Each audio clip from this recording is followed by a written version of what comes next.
actually. Yeah. Yeah. Yeah.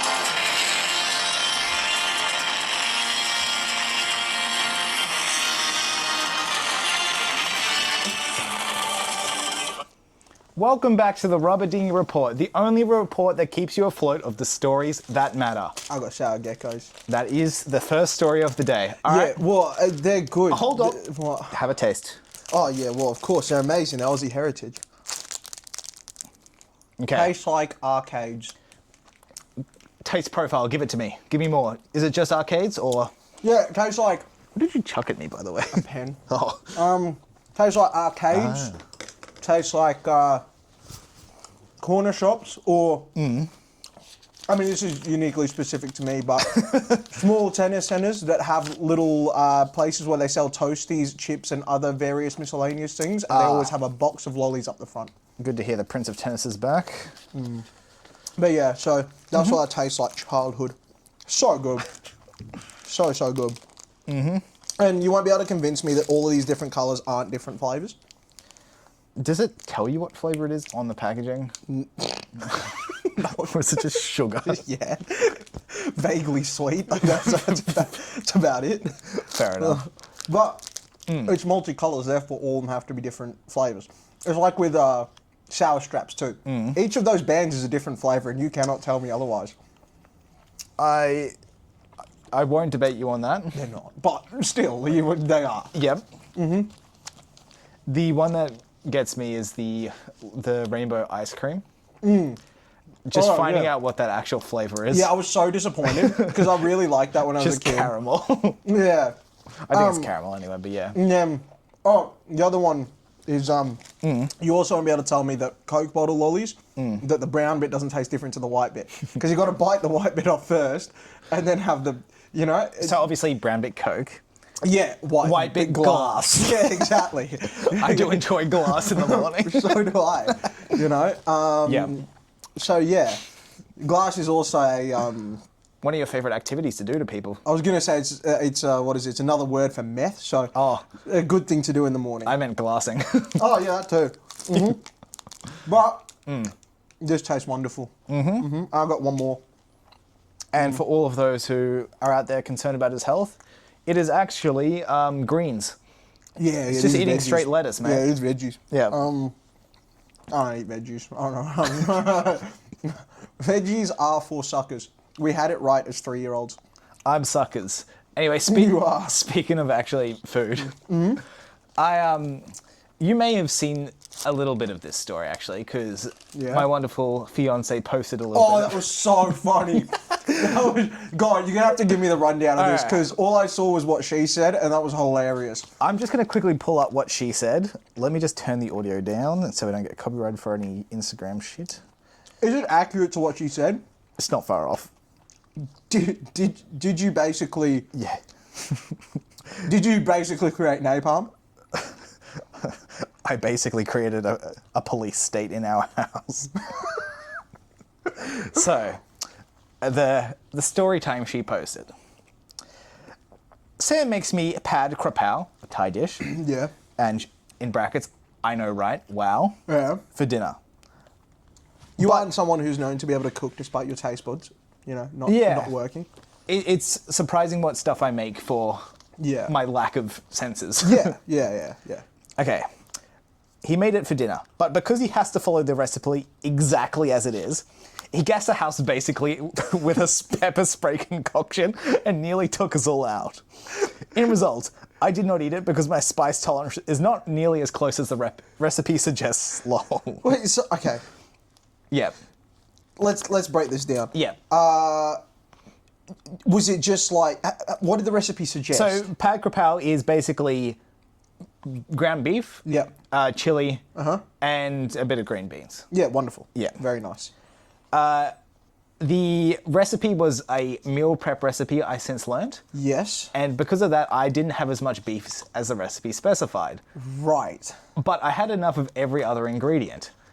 Oh, so you doubled down on all the rest of the ingredients. I didn't ratio it out exactly. Ooh, okay. And she doesn't know this because she was already in a state of being gassed by my concoction. So how did the gassing... I'll get to it. Okay.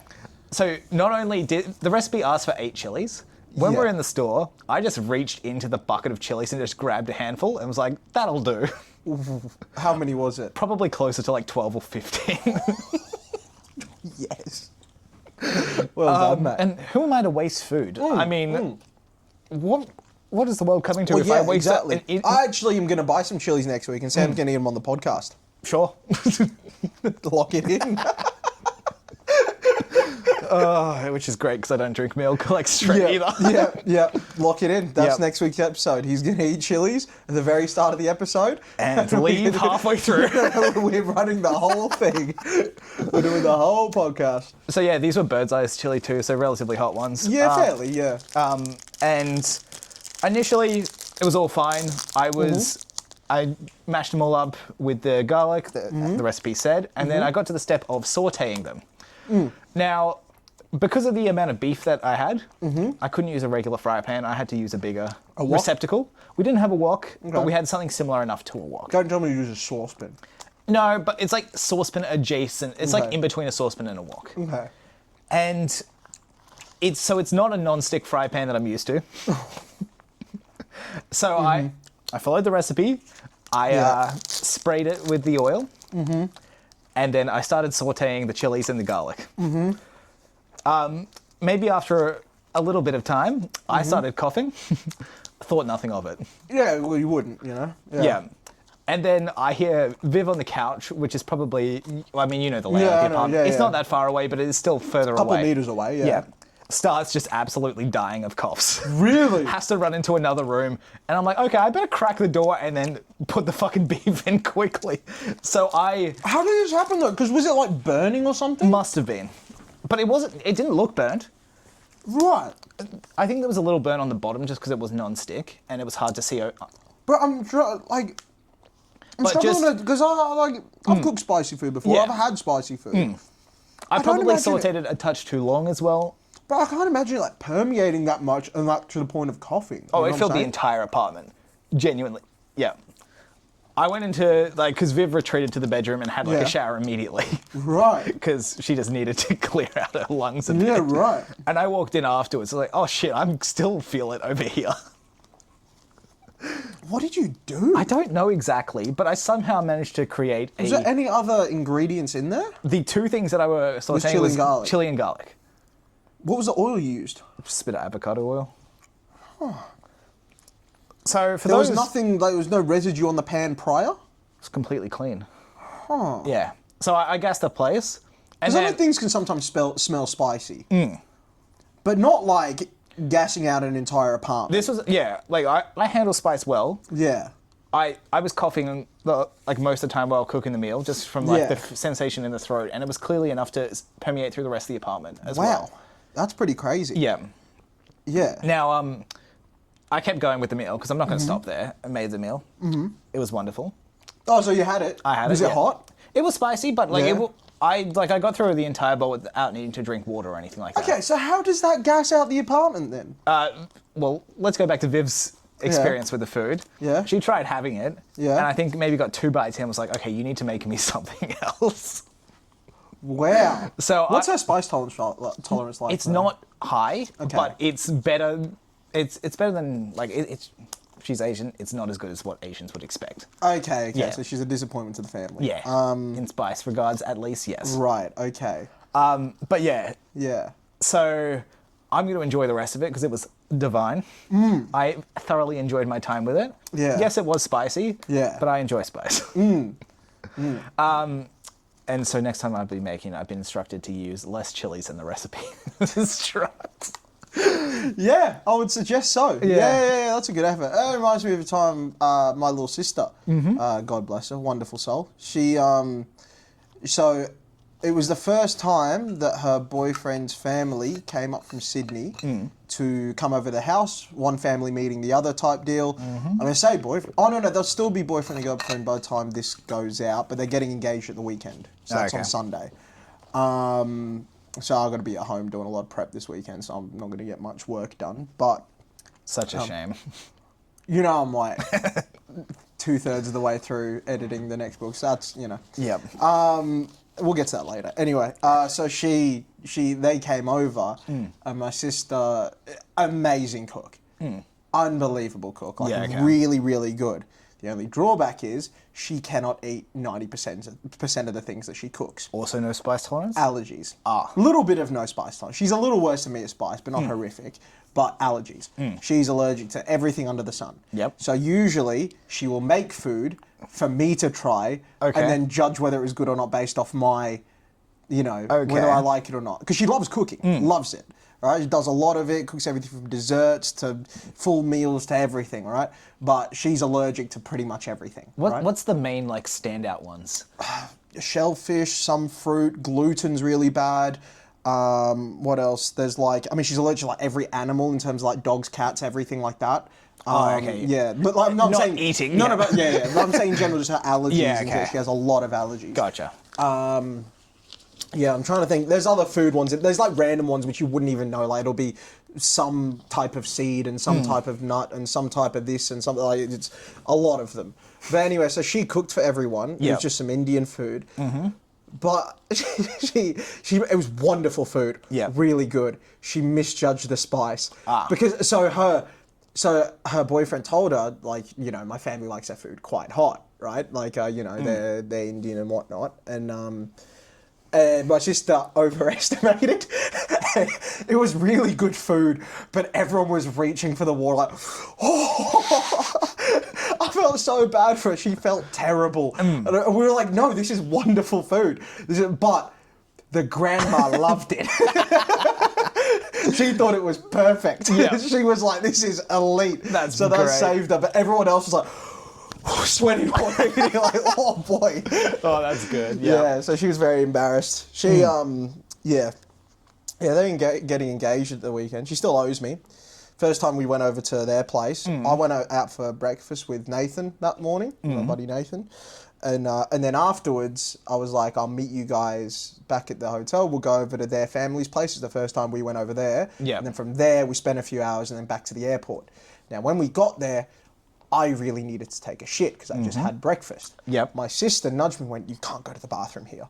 I don't want to leave a bad impression. You can't use the bathroom here. So then I was like, okay, fine, I'll hold it in. We're going to a relative, or a in-laws or whatever, soon to be in-laws place. 10-course meal. Desserts, even more. Me trying to say I'm full from the very beginning. More and more food. Can't disrespect with grandma. I was out here with my stomach. I was dying so dead. When we got to the airport, I had to sprint inside, throw my bags and gun it for the thing.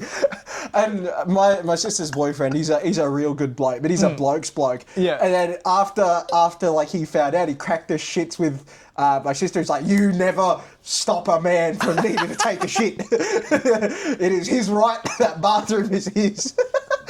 It's just because my sister's so careful about making a bad impression, which is a good thing. Yeah. But yeah, she did let me. She was like, you can't go to the bathroom. Fine. So I did that. I didn't go. I mean, power for you to listen and actually not. But just I was there already kind of a bit bloated by the time. And then entrees and snacks and a full meal and desserts and all of it. And I'm there no, please, God help me. I can't eat anymore. I'm about to burst. So, yeah. And then but I was eating little portions. But the problem is they knew that I eat quite a lot. So what's going on? You don't is the food not good? I'm like, no, food's wonderful. Gotta eat more.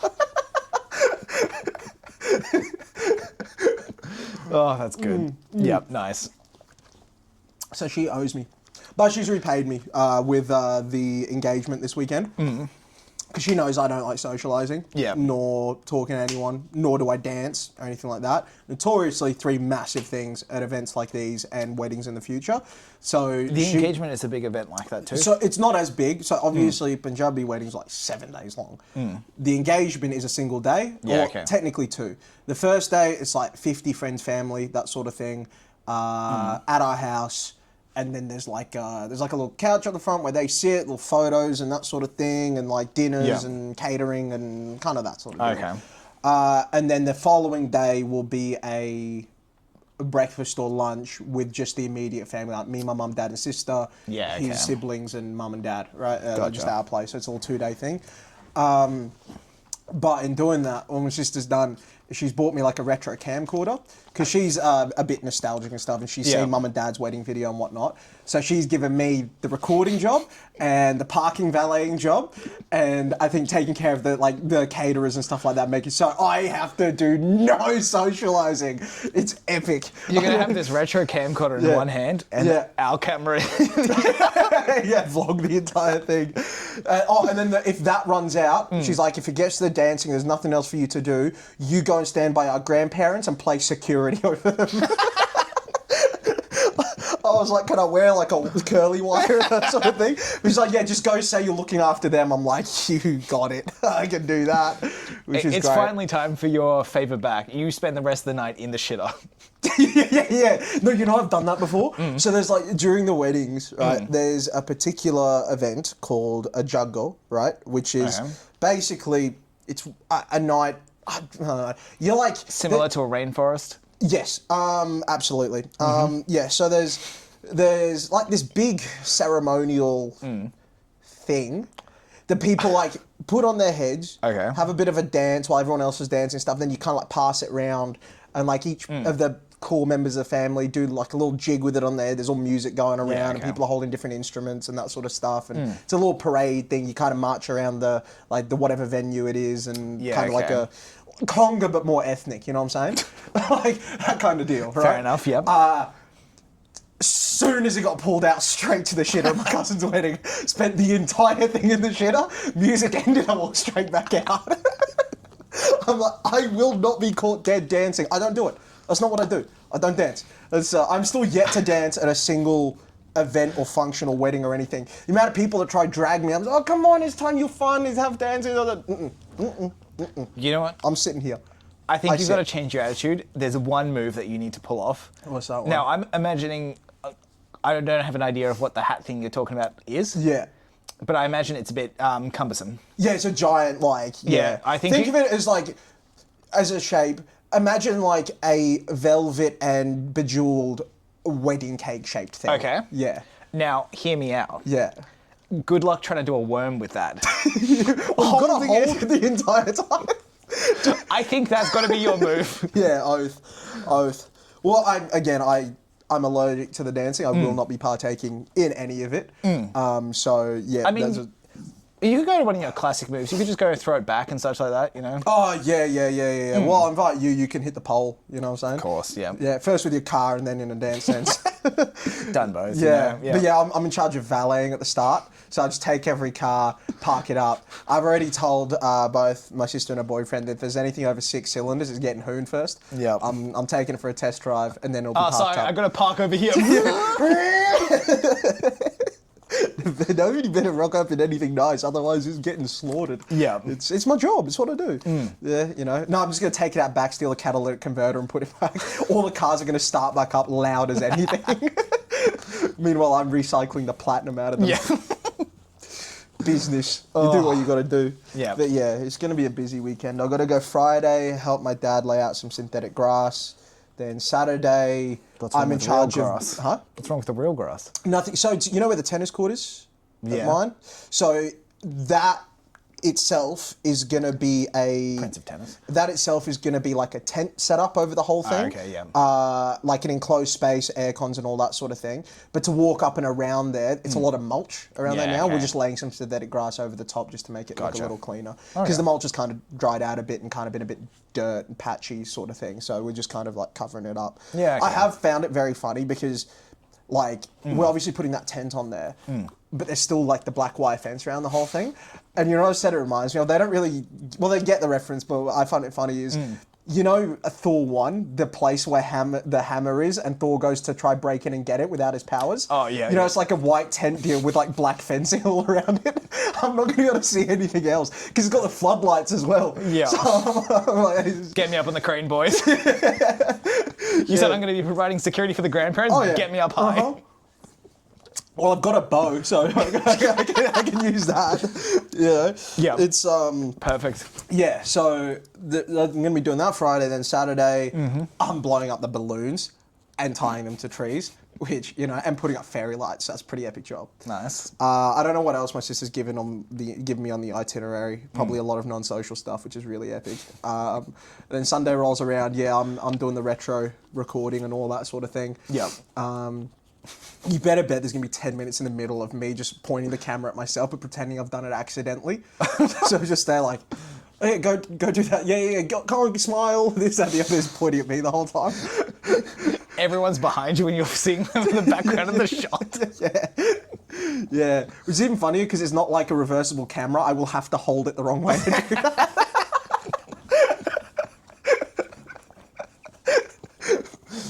Yeah, nice. It'd be a good bit, yeah. So that's what I got coming up for the weekend. Then Sunday that, then Monday the secondary little dinner breakfast event and all that, and then then back to work Monday evening, and hopefully back for futsal and all that.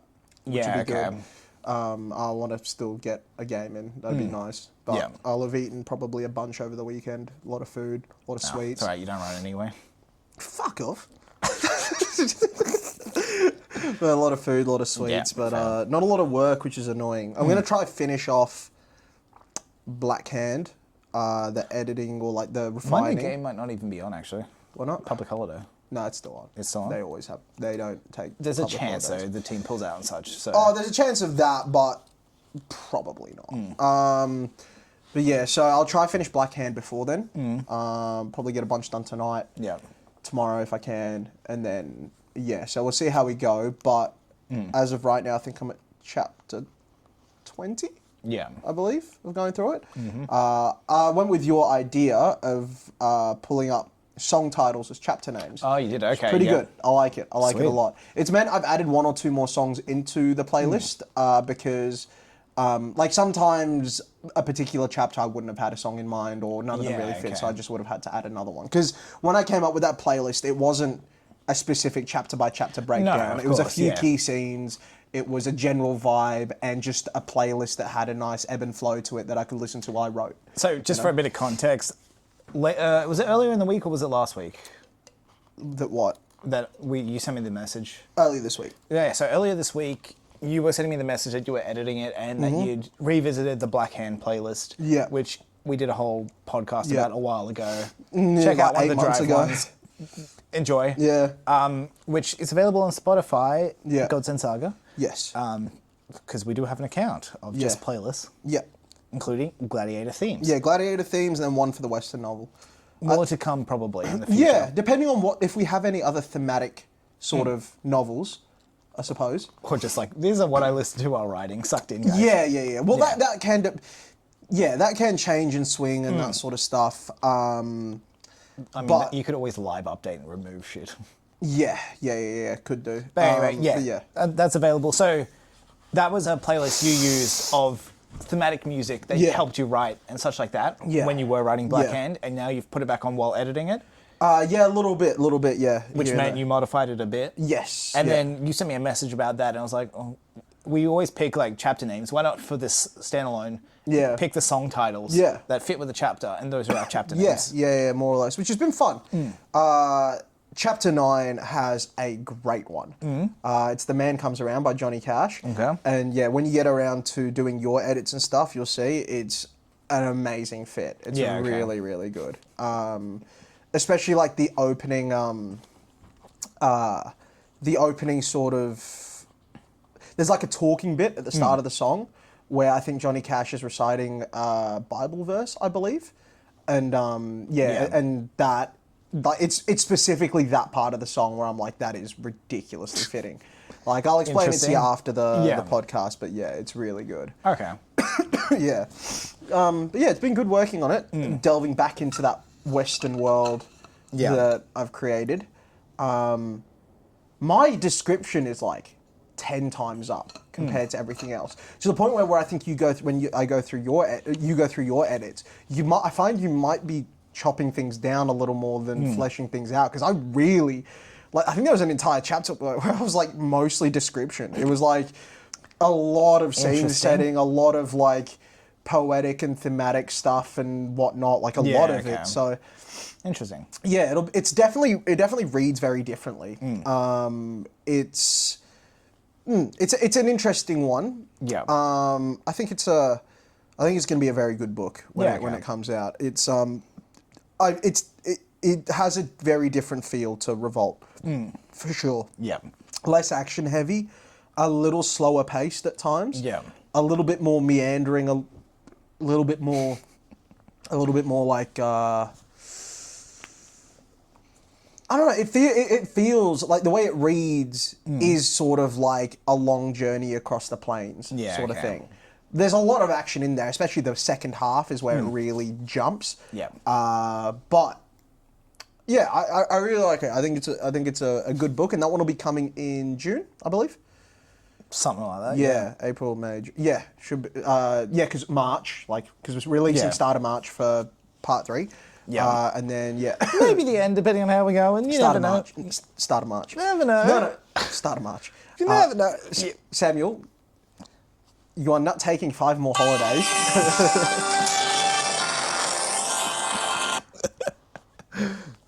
So, what do we, did we decide on a name for the Cantonese segment? I said Cantonese nuts, I don't know. All right, sure. Cantonese nuts. All right. Yeah. Let's start with there. So, are you ready? Yeah, I'm ready. Oh, I just realised I can't remember how to pronounce the first bit. Well, that makes it even better. All right. Koipin Kap Poi Ziong. Bless you. Yep. What? Choi Pin Kap Poi. Oh, Jesus Christ. What? Let's just go with Zong. Even I know that's probably Jong. Well, I can't tell if there's an N in there or I've written the E real weird. Where would there be an E? So the final one that I've got written down is either Zoeng That doesn't sound very Zong? Cantonese. or Zoey, Zoe somehow. What? Yeah. All right. So let's see what you're thinking. What could this Cantonese translate to? This small You're going to have to say that multiple more times because I have no idea what you've said. Koipin Kapoi Zong. God. It's some of my worst pronunciation. You ever seen? Is this in relation to perhaps YouTube trick shot videos? Explain. Well, because it kind of sounds like when you throw a ping pong ball off multiple things and it lands in a cup. It sounds like the sounds it would make as it's bouncing off those various objects. Koipin Kap. Yeah. Okay. Yeah, that's YouTube trick shot video in brackets gone wrong in the hood. That's what that means. All right. Let's get the actual pronunciation so I don't fuck you up too much. 철빈 갑보이장. It is Jiang. Zeds tend to do weird things. That You all right about John? Yeah. I'm going to help you out. Yeah. Initially. So this is a 3-worder. Is it? The middle word being and. Oh. Choi bin kap poison or John. Yong.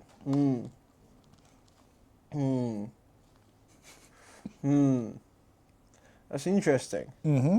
Hit and run. Okay.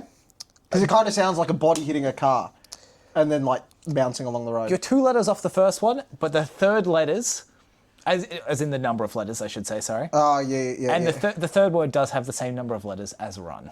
I have no idea what you... So the first... I'm close is all I'm hearing. Hit and run. So let's just break it down for you again. So I'm just going to assume cup is and. Because I'm not 100% sure. Okay, that's good.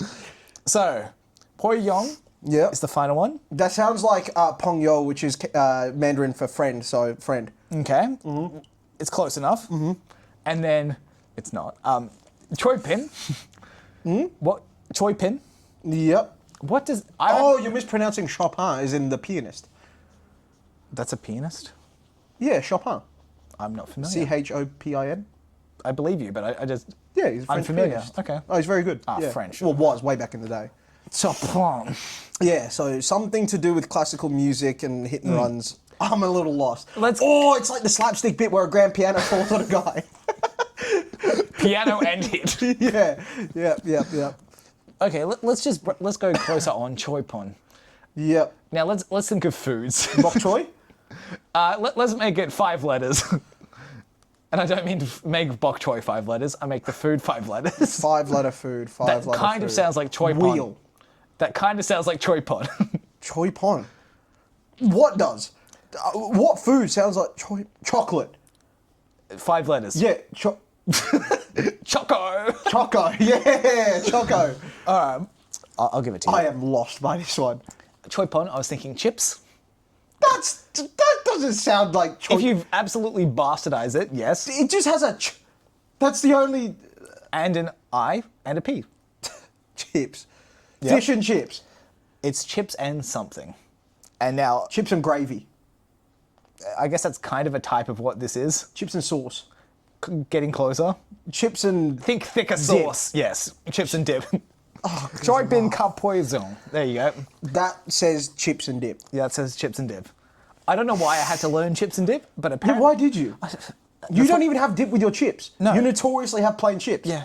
But that's what the app taught me, so... So you just have the choi pon. I just have Choi Pon, yep. Yeah, that's it. Yeah. Chips. Yeah, chips. Yep, You just nice. have chip. Yeah. Very good. That one was far more difficult than the last ones. Oh, shit. Oh, Error. no. Unable to... This is a new show.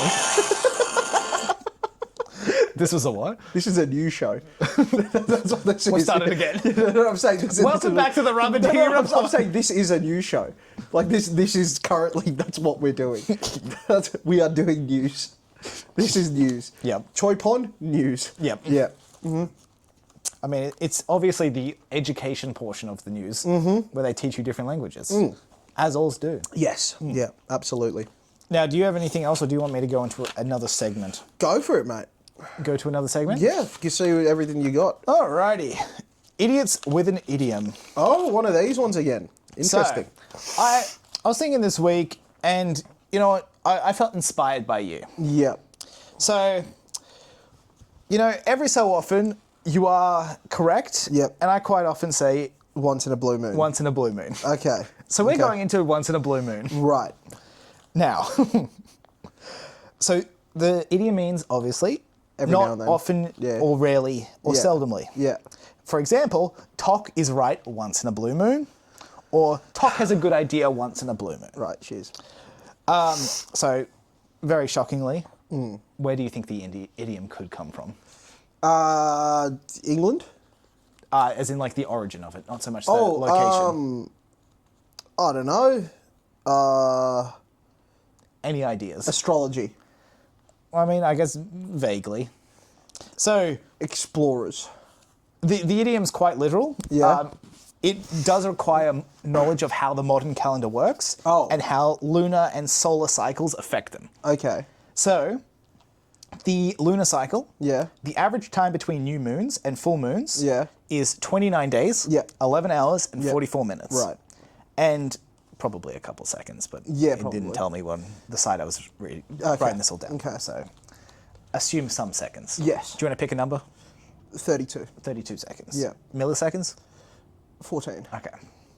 So that'd be 29 days, 12 hours, 44 minutes, 32 seconds, and 14 milliseconds. There you go.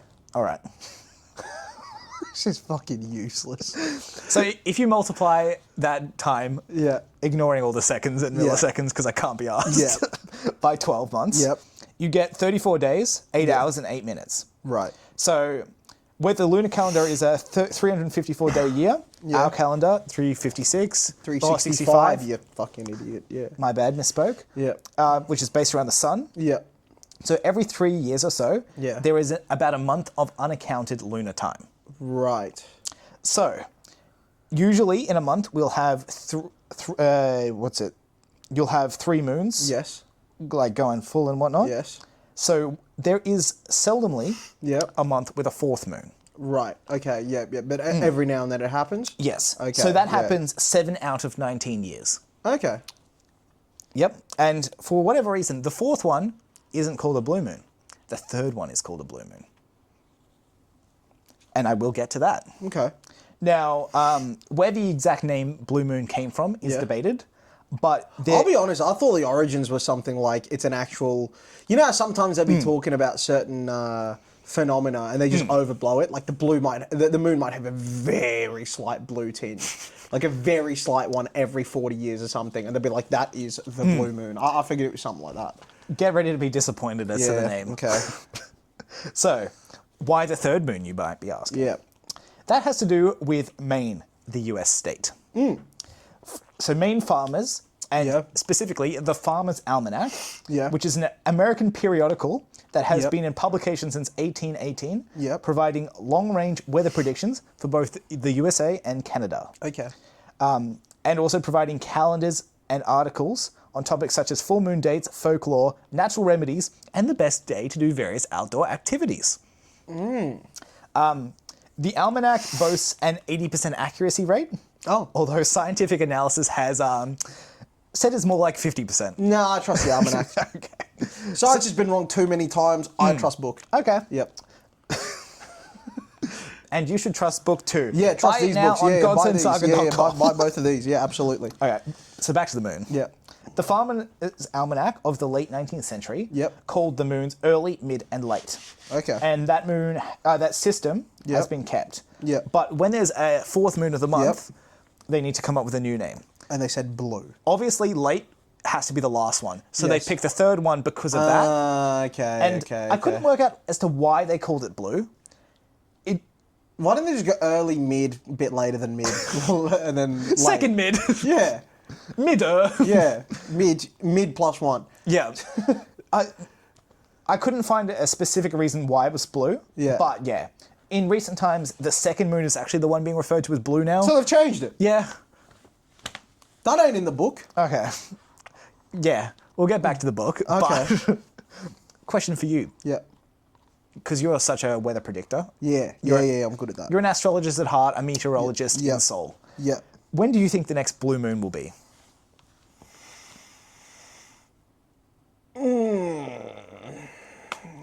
Next month. You're not far off. Oh, is it? The next blue moon is on the 31st of May, 2026.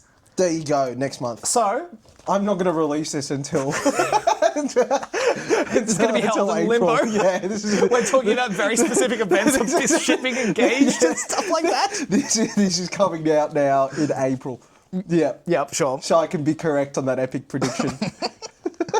Now, going by that logic, we have a blue moon this year. Yep. That means, guys, good news. Tog is going to be right at least once this year. You know what I'm going to do on that blue moon? Shoot you. And I'm going to run back all the times you say that I'm right on a blue moon.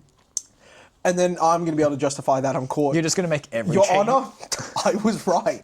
You're just going to make heinous changes to the book on the 31st of May. Be like, well, I was right. Yeah, I was right. No, you're going to be dead. And I'm going to tell the courtroom, he said blue moon, I was right. Blue moon, he's dead. I blew his brains out. Yeah. So therefore, Your Honour, fuck off. Just for an additional fun. But Your Honour, he deserved it. But Honor, come on, look at him. Look at that face. Wouldn't you shoot it too? That's a face everybody would shoot if they had the chance. Real. So last blue moon was 19th of August in 2024. Oh, okay. So you weren't right at all last year. So good to know. Fuck off. Now, back to the Farmer's Almanac. Yeah. So, as I said, they do a couple other articles that aren't related to weather predictions. Yeah, go on. What else? I've got a couple notable ones. So, most editions of the Farmer's Almanac include a human crusade, which is advocating for change in some accepted social practice or custom. Right. So, in 2007, the article titled, "How Much Daylight Are We Really Saving?" was released. Facts. We should scrap daylight saving. Well, they were asking for a revised daylight saving schedule. Oh, for fuck's sake. I thought it was farmers that hated it. Is it? Well, in Queensland, that's why we don't have it. Isn't that just Queenslanders in general? Well, no, but it was Queensland farmers. It was like it the dairy specifically? farmers, I think. Okay, I'm interesting. pretty sure. It was something to do with the cows. Okay. Now, another one. Yeah. In 1999, Yeah. Saturday. The trick to making Halloween a real treat. Real bodies. Advocating that Halloween should be moved to the last Saturday of each month. Of each month. Oh, sorry, of October. Sorry, yeah. Instead of, it's the 31st. Yeah, isn't rather than it being like a random day of the week, they're like, Yeah. oh, can we have a party and then have a weekend to recover? Epic. Very good. I like this Farmer's Almanac. All right. And then in 1989, Yeah. pennies make no sense. Real. An attempt to eliminate the penny and permanently replace the dollar bill with less costly to produce dollar coins. I'll back it. I mean, the dollar's worthless anyway, so it doesn't Specifically really to produce Yeah. the coins cost less than the bills. yeah. Or pennies, I guess. I don't see how the dollar bill paper is more expensive than a coin. I don't know either, because in America as well, they use paper. They don't use plastic. Exactly. So- That seems more easy to do. Yeah, they can also print far more of it. Like, they just pump them out. That's why the currency's in the bin. So, Okay. you know, that's... Yep. Some other notable Farmer's Almanac articles. Yeah. Should I give financial advice? Yeah, go on. Do it now. Buy books at thegodsenssaga.com. These first editions that you'll only be able to buy at the Yeah. conventions, that's a limited edition item. It is a limited edition. Will never be printed the same way again. No, get them. Financial advice is buy our novels. Get on the journey early. You won't regret it. And financially support Yeah, us. financially support us. Invest in us for a whopping 0% return rate. And I think that's pretty impeccable. You know what I'm saying? Like, Depending on how much you invest, we might shake your hand. I want to touch them. I might. Yeah, you would. Yeah, so invest in us. Return on investment, 0. But like good vibes. So worth it. That's I some would good say. ROI. Yeah. Actually, what you should do is, instead of trusting in an industry super fund, you should open up a self-managed super fund if you're Australian, and then you're in control of your super and where you invest it, and then you should use it to buy novels at thegodsenssaga.com tax-free. Yeah, there you go. Legal disclaimer, we cannot provide financial advice. No, Anything we that's cannot say to financial you. advice. Just buy our novels. I didn't really have an... Oh, did I turn off the mic? I don't know. No, it's still well, hopefully going, but it's you've still done going. something to it. It's No, now still green. going. Let's Yeah. Okay, some other notable Farmer's Almanac articles. So in 2005, they published the 5 worst weather cities. This Yes. is mostly around America. Yeah. Which elicited a call of retraction from Syracuse.com after naming Syracuse, New York, the worst weather city. Yeah, right. Interesting. Bit of fun. I don't know anything about the weather in New York, but Apparently shit. yeah, there you go. And you said we trust the book. Yeah, we do trust the book. Yeah. It must be true. Yeah. So, in 2014, there was the 2014 Winter Outlook, Yeah. which claimed a winter storm would hit at the time of Super Bowl 48, Yeah. which was to be played at MetLife Stadium in New Jersey. Yes. Which, quite frankly, based on this, they have a vendetta against New York and now New Jersey. Well, the East Coast of America. Yeah. Yeah.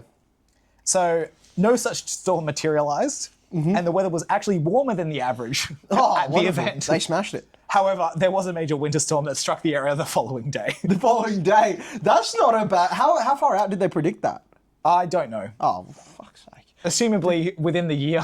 I mean, even if it was within a week, I would say I impressive. think the periodical was annually. I cannot quite remember. That's incredible. They are better than most scientists. All scientists. well, they have an 80% accuracy rate, as we confirmed. There you go. Better than science. So, it's also better than Sam's accuracy rate with editing. Moving on. Do you want me to jump over to the weather, or do you got? You go for it, mate. All right. So. It's your podcast, Rubber Dinghy Report and all. Oh yeah, I should. I'm play just a passenger. Play us into a new episode.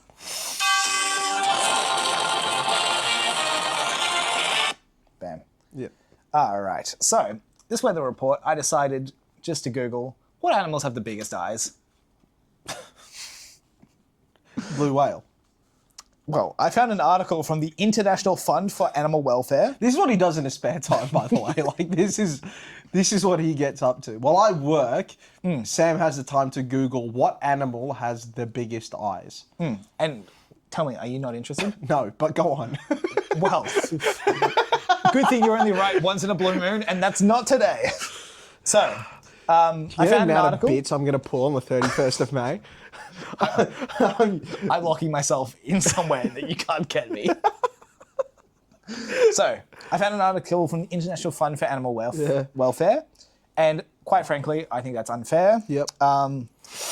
How dare this welfare fund promote body dysmorphia with animals, talking about their big eyes, but we're going to move on from that. Right.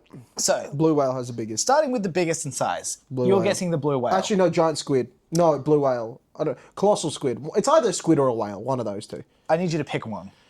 Because it is one of the two. I don't actually know. I'll say blue whale. Okay, well, you would be incorrect. Oh, it's a colossal squid. The largest invertebrate on Earth, the colossal squid, has the largest eyes. Is that the one that no one's ever found living though? I thought we have. Isn't there one in New Zealand in a museum? No, there's like the biggest squid, the biggest species we've never seen in the wild. I thought we have. Haven't they had? No, Or maybe not we even haven't on seen camera, I don't living, think. but don't they have dead bodies? Maybe, but I don't know. Yeah, okay. Yeah, we just never. I don't think we've ever seen it. Swimming around. There's like, is there one bigger than the colossal I mean, or something like that? Or I don't know. I'm not actually 100% sure. Yeah. I was planning to do a gigantism one in the Yeah. future, but that one requires a little bit more yeah, research. no, So we don't have the time. when I get more time Maybe. No. in the next 20 years, I'll do some research. Right. Anyway, so yeah, they have the biggest eyes. Yeah. Their eyes measure 27 centimeters in diameter, It's pretty big. which is the size of a soccer ball. I was going to say 3 centimeters off a ruler, That too. or the same size as a 27 centimeter ruler. Oh, Yeah. or 1 centimeter longer than a 26 centimeter ruler. Let's list all the sizes of rulers, starting from. No. So their eyes are crucial because they hunt in low light, and they have light organs in their eyes called photophores that help them see in the dark. Right. Bit of fun. All right. Would you like to take a guess at the largest eyes in proportion to body size? Because there's a couple. I've got some notable mentions after this. I do actually know this one, but I've forgotten what it is. Largest eyes in proportion to body size. Like a not lemur, but like one of them, whatever Mort from Madagascar is based off. Funnily enough, he's in the animals in the honorable mentions are tarsier. Is that what? I think so. Okay, well, epic. There you go. But no, that's not correct. Okay. That's an honorable mention. It Okay. is the largest eyes in relation to body for mammals. Oh, okay. Okay. Let me think. Fish. No, not fish. Not lizard or amphibian, I don't think. Wouldn't be a bird, I don't think. Owls. No. Maybe. Maybe an owl. No. Body's too big. What's tiny with massive eyes? Is one of them mud skipper things? No, they just got funky eyes. You know the ones that blink one at a time? Are you talking about like the flat ones or No, like the ones that walk on land? they're like amphibians, but they're like about that big. I can't picture their eyes, to blink be one honest. at a time. Okay. Yeah. It's not them. Praying mantis? No. Fly. Incorrect. So the I largest thought eyes. fly was a good shout. They got big eyes. I'll give. No, I won't give you any other hints. I'm just going to tell you what it is. Yeah. So it is the vampire squid. Oh, it's another squid. Now, actually incorrect. What? That name is a fucking lie.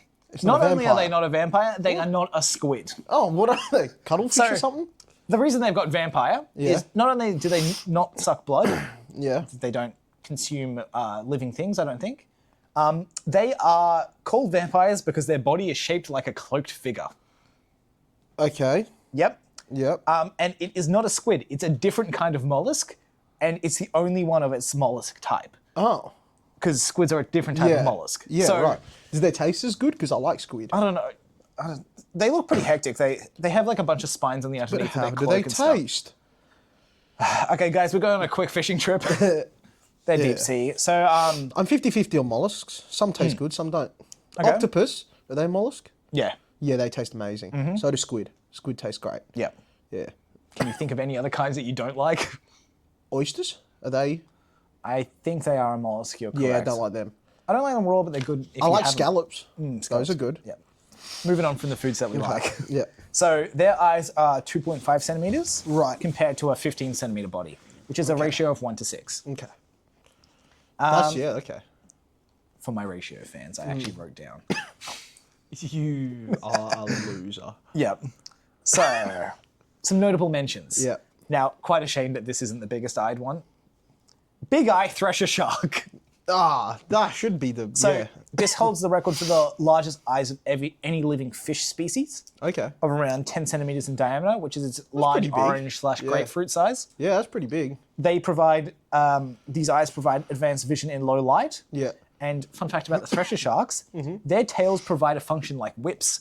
Oh, I have seen them. Yeah. They use one lash to stun the prey. Yeah, it's the one with the real... Like, the top of the tail is really long, right? Yeah.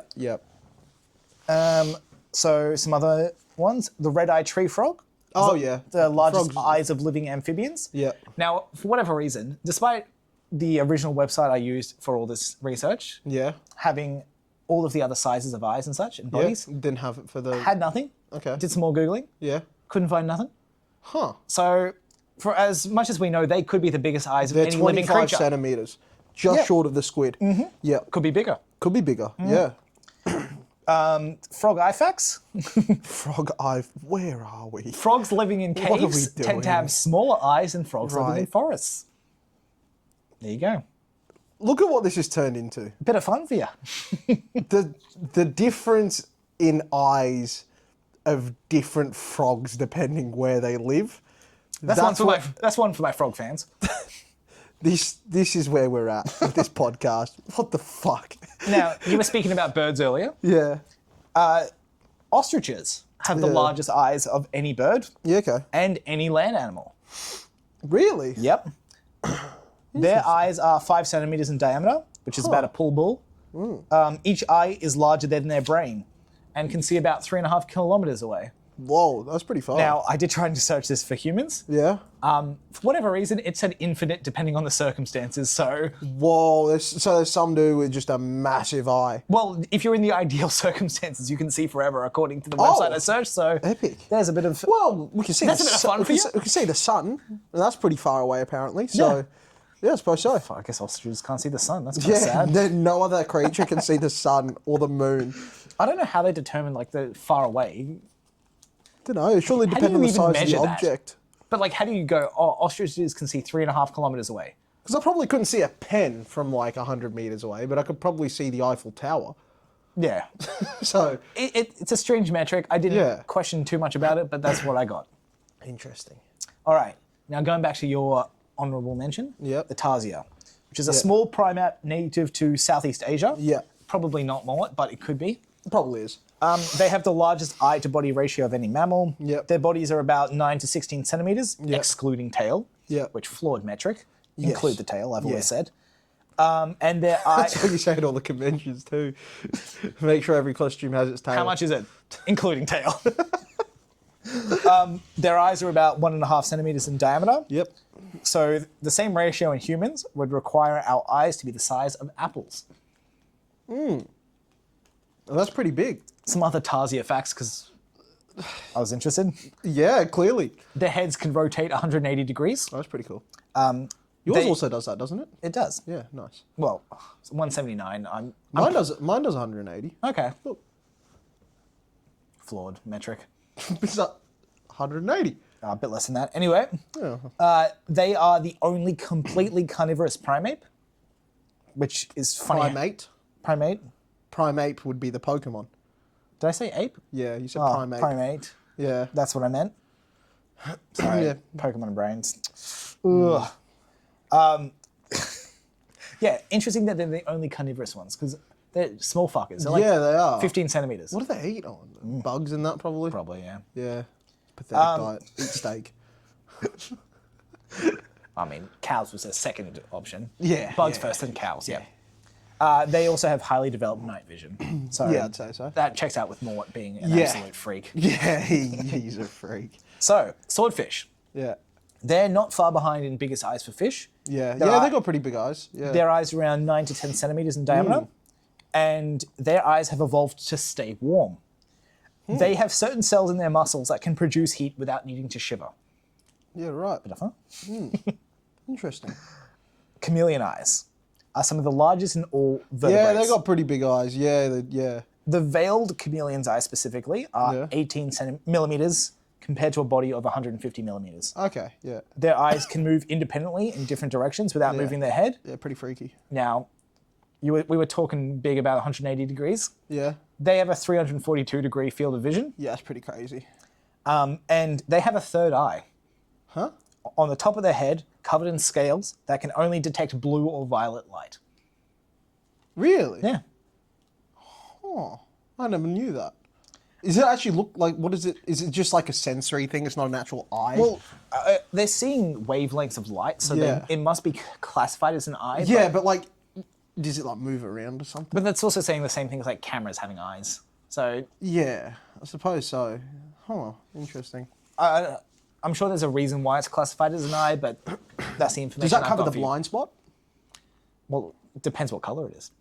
Yeah, that's what I'm saying. But like, if something was purple was coming at it, would that cover the blind spot that his eye, like the extra like 18 Potentially. I degrees? didn't actually look into how much that eye could do. Maybe I'll do that for next episode because I know you love me doing research. Don't. He's encouraged it, guys. You've seen it here first. Now, final one. Mm-hmm. Another animal that you'd previously named. Yeah. Owls. Specifically, the great horned owl. Yeah. Their eyes constitute up to 5% of their entire body mass. That's pretty heavy. Their eyes aren't actually that big compared to their body. The ratio is quite small, but their eyes are just for some reason very heavy. Well, I think they would also be quite light. I guess that makes sense. They do fly. They fly, yeah. Now, in comparison, humans, our eyes constitute about 0.02% of our body weight. So if you're trying to lose some weight,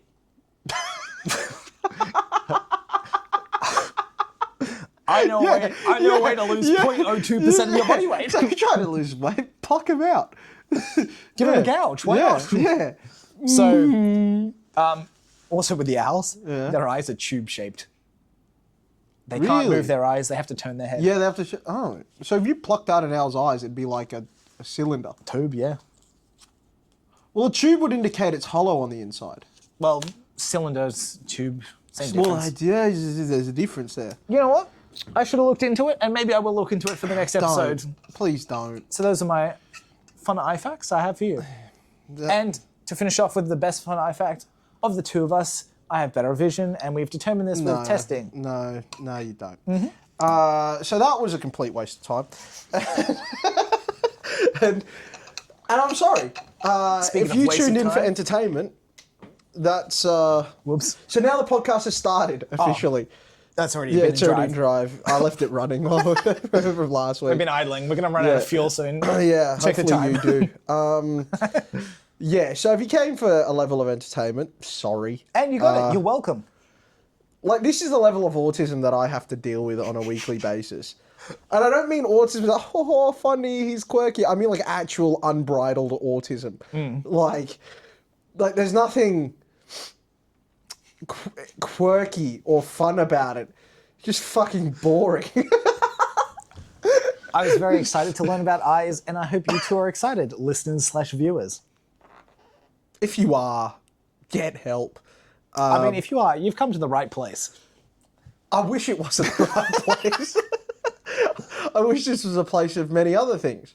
Such as? Murder, theft, other things. Come here real quick. Oh, got your nose, mate. Oh, shit.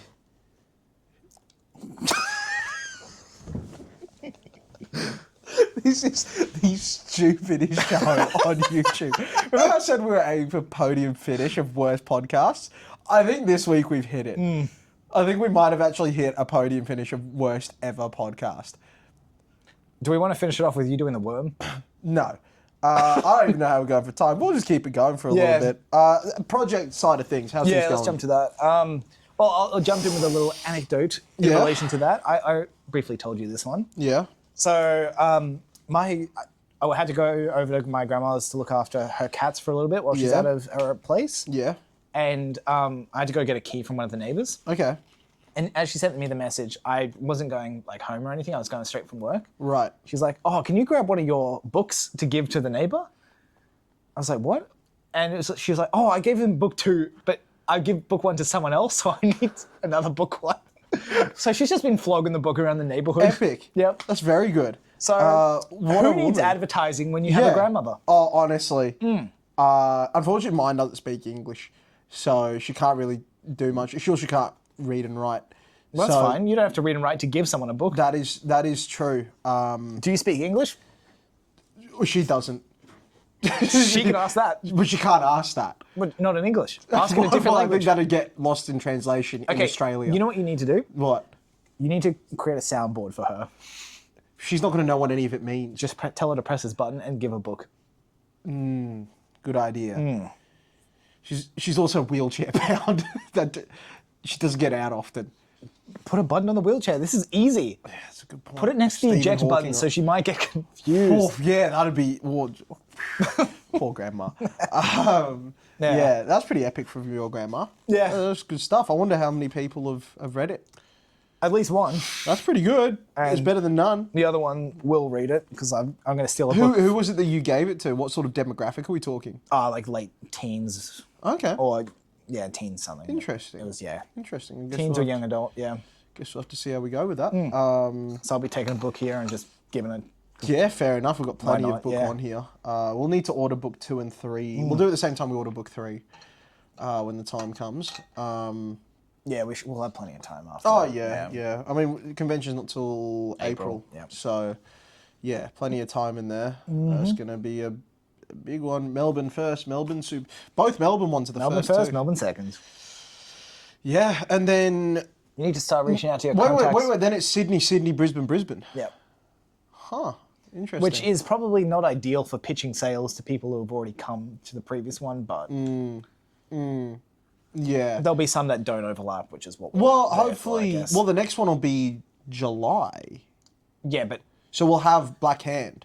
then the second Sydney will also have Black Hand, won't it? Yes. Well, so July, September... No, July, August, September. You heard it here first. We've also revised the months. Yeah, wait. No. June, no, sorry. June, July, July, August, Start of September is the next one. So That's we'll the have- first Sydney. No. When's the first Sydney? July as well, I believe. It's in July. Yeah. Because 'Cause remember June is the there first- was a week between Melbourne and Sydney So- last time. It's Melbourne. Yep. In April. Yep. June, Melbourne. Melbourne, and then July, Sydney. No, June as well. June, Sydney. Yeah. Okay. So we'll And- have Black Hand for that, but then by the time we rock around to Sydney again, we'll have Carrion Part 1. No, we won't. Yeah, we will. Start of September. That's not 3 months, is it? Yeah, it is. Because if we do it at the start, we have that full Oh, month. we might have it actually. Yeah. It'll be close, but we might. Yeah, have well, it. if Black Hand goes pretty smoothly, as yeah, no, is, you're right. yeah. It is September because it's the Brisbane and Sydney back-to-back week. Yes, yeah, and then we won't have a fresh one for Brisbane Part 2, which is fine because we'll release start of December. Yeah. So we won't have one for that, but that's fine. We'll have. Is Brisbane the easiest one to get to? We say fuck off to it the second one. Yeah, you don't get one. What? I mean, it's going to be. We can release a short story or something in that time. Yeah, just print out a couple. No, not really. No, but we could just have new stuff. But anyway, it'll Yeah. be. I mean, we'll have. Audiobook might be out for first convention.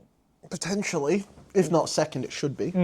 'Cause I know it's coming out in April. I just April, don't know when May. in April. It was yeah. like April, May. Oh, was it time, so April, May? I Okay, think so. I don't probably know. missing the first one. We'll Yeah. have something new for Melbourne at least if we Yeah. don't get the second Yeah, book done yeah. by then. We'll figure out something we can do for the final Brisbane one, but for all the others, at least we'll have something fresh. Yeah. Did we have anything fresh for the 2 Brisbane ones last time? We had book 2, and then nothing for the second one. Like nothing Yeah, new. it was nothing new Yeah. for the second one. Okay. Book yeah. 2 was fresh for the first Brisbane. Yeah, it was. Yeah, it was fresh off the press. Yep. So yeah, I guess November Brisbane ones we just won't have new stuff each time, which is fine. Because I Yeah. don't mind sticking to that release schedule. This year will be a good test of how we go with it, but seems okay so far. Just the final day of Brisbane, just walking out through the front door with the punch machine because we're like, oh, we've had enough. Honestly, I would. Scruff G, you want to lift some shit? Yeah, honestly, tempting. 3-day conventions are stupid. I wonder if we did actually do that, how much of a fuss they'd make. Probably a fair bit, yeah. Well, because we'd have to lift it through crowds. Exactly. Yeah.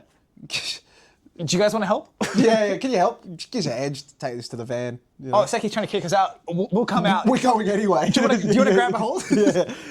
We'll be out quickly with your help. Well, we won't. Well, you can't bring the van to the loading docks until after everything's closed. No, we anyway. walk it all the way through. Oh, to the car park. Yeah, good idea. In the elevator and all. Yeah, that's a really good idea. Yeah. Yep. I'm sure there's not going to be any weight limit issues with that. No, not at all. Yeah, so at least we'll have fresh stuff for each convention Except for this the year. Brisbane, Apart yeah. from Brisbane. But that's good because at least you'd rather it for the Melbourne Sydney ones because we're travelling. You know? I mean, those two we're going to have fresh stuff from when they last saw it anyway. Oh, yeah, 100%. that'll be- 100% we will have fresh stuff from... but it'll just... Between each one, though. Melbourne only had... Yeah, no, both only had book one last time. Yes. Yeah. Yeah. Oh, no, Sydney second had book two. Yes. Yep, Sydney second you're one right. had book 2. So, yeah, this time when we roll around to Sydney, we'll have... Third and... Maybe fourth. Fourth, Most likely, yeah. Yeah, Black Hand and fourth. Black yeah. Hand, yeah. Black oh, no, Hand. not fourth, sorry, Black Hand at least. Yeah, but we like by the second Sydney one we could have the fourth as well. Potentially, Hopefully, that's the goal, which would be cool. That means we'll have 5 books for sale, which is pretty cool. It's crazy. That's going to be... Yeah, End of this year, it might be 6 books out. yeah. I do think Black Hand is going to be a big one for us, like just from the attention that we've got over describing it, I think... especially because we like we're going to specify you don't have to read the others to read this one. It'll be an interesting one because I actually don't know how popular that genre is. I think it's Because the horror I don't- element. There's horror books, but I don't know. Like Western is not one I really hear about nowadays. No, not It's as much. definitely an older one, But I do like in describing it, people always seem to line They up do? with the idea of that one. but convincing to sell, I feel it's going to be harder. I feel like at the Comic Cons and the Supernovas and stuff, I feel like it's people like their horror and stuff. I mean, they They do. really It's- do. Yeah. Like they, I mean, you're the horror expert out of the two of us. You'll have to pick the outfits. well, it's not that I'm the horror expert. It's the fact that you can't watch horror. Exactly. So you're Like the you're gonna have expert. to edit like this. So So expert, right? yeah. So you'll have to pick out the outfits of like stuff you know is horror and like call them over and stuff. Oh no, I don't know that much. But it's not even that. It's just I feel like everyone has an underlying interest at those sort of events, or at least That's what you're... Okay. just from talking to people, that one, or like whenever we're describing other upcoming series and other upcoming stuff, that one always gets the wide eyes, like Yeah, the okay. sort of, ooh, what's that? You know what I'm saying? So, I wonder what we can do about potentially even selling the audiobook straight from the convention. don't know how We you might do have to that. speak to Kokoro Yeah. about getting like maybe some codes to their website or something. Yeah, We might be something able like to that. sell them that way. Because Yeah. that would, there's no royalty fees for Yeah. any other websites that they have to deal with. Yeah. I mean, I think it'd be hard anyway because it's a digital purchase. People will just go, I'll do it when I get home or whatever. you know Yeah, what I I'm mean, saying? like you have the option, you have a couple Yeah. codes. We Yeah. just, Yeah. If there's like a discount code or something in person, something like that. I'm not sure. we can speak to them about that because Yeah. that's their side of things. It's going to be on Audible as well, isn't it? So I don't know how that works in terms of. I mean, like ideally we direct them straight to the Kokoro's website. That'd be the goal, yeah. Yeah. But I think a lot of people are very fussy about platforms and such. So having it on Audible will be Yeah, a no, bigger it'd be thing, you know. But yeah, I'm excited for when Black Hand drops, just because I think it's going to have a very different reception, and I Yep. think it's going to be something very. It's going to catch eyes, I believe. Yeah, it's gonna be a very interesting one. Yeah. Very different book. I'm interested to see how it's going to be received. I'm not sure. I wonder if it'll be one that we get like more immediate feedback on because it's just so different. Maybe. Because it'd be interesting to see who's bought the other ones and then Yeah. doesn't buy this versus does buy this. Yeah. That'll be a fun like test for us just to see what the audience reaction is. Yeah. And the great thing is, it doesn't matter because I'm going to release the books I want to release, whether they get read or not. So, Let's pretend that's not the case. yeah, let's pretend that it is the case. If I want to release, Quickly, let's reverse. Okay, we're in reverse. yeah. So that is the case. That is, it's absolutely the case. I will release. This whole project is just what I want to do.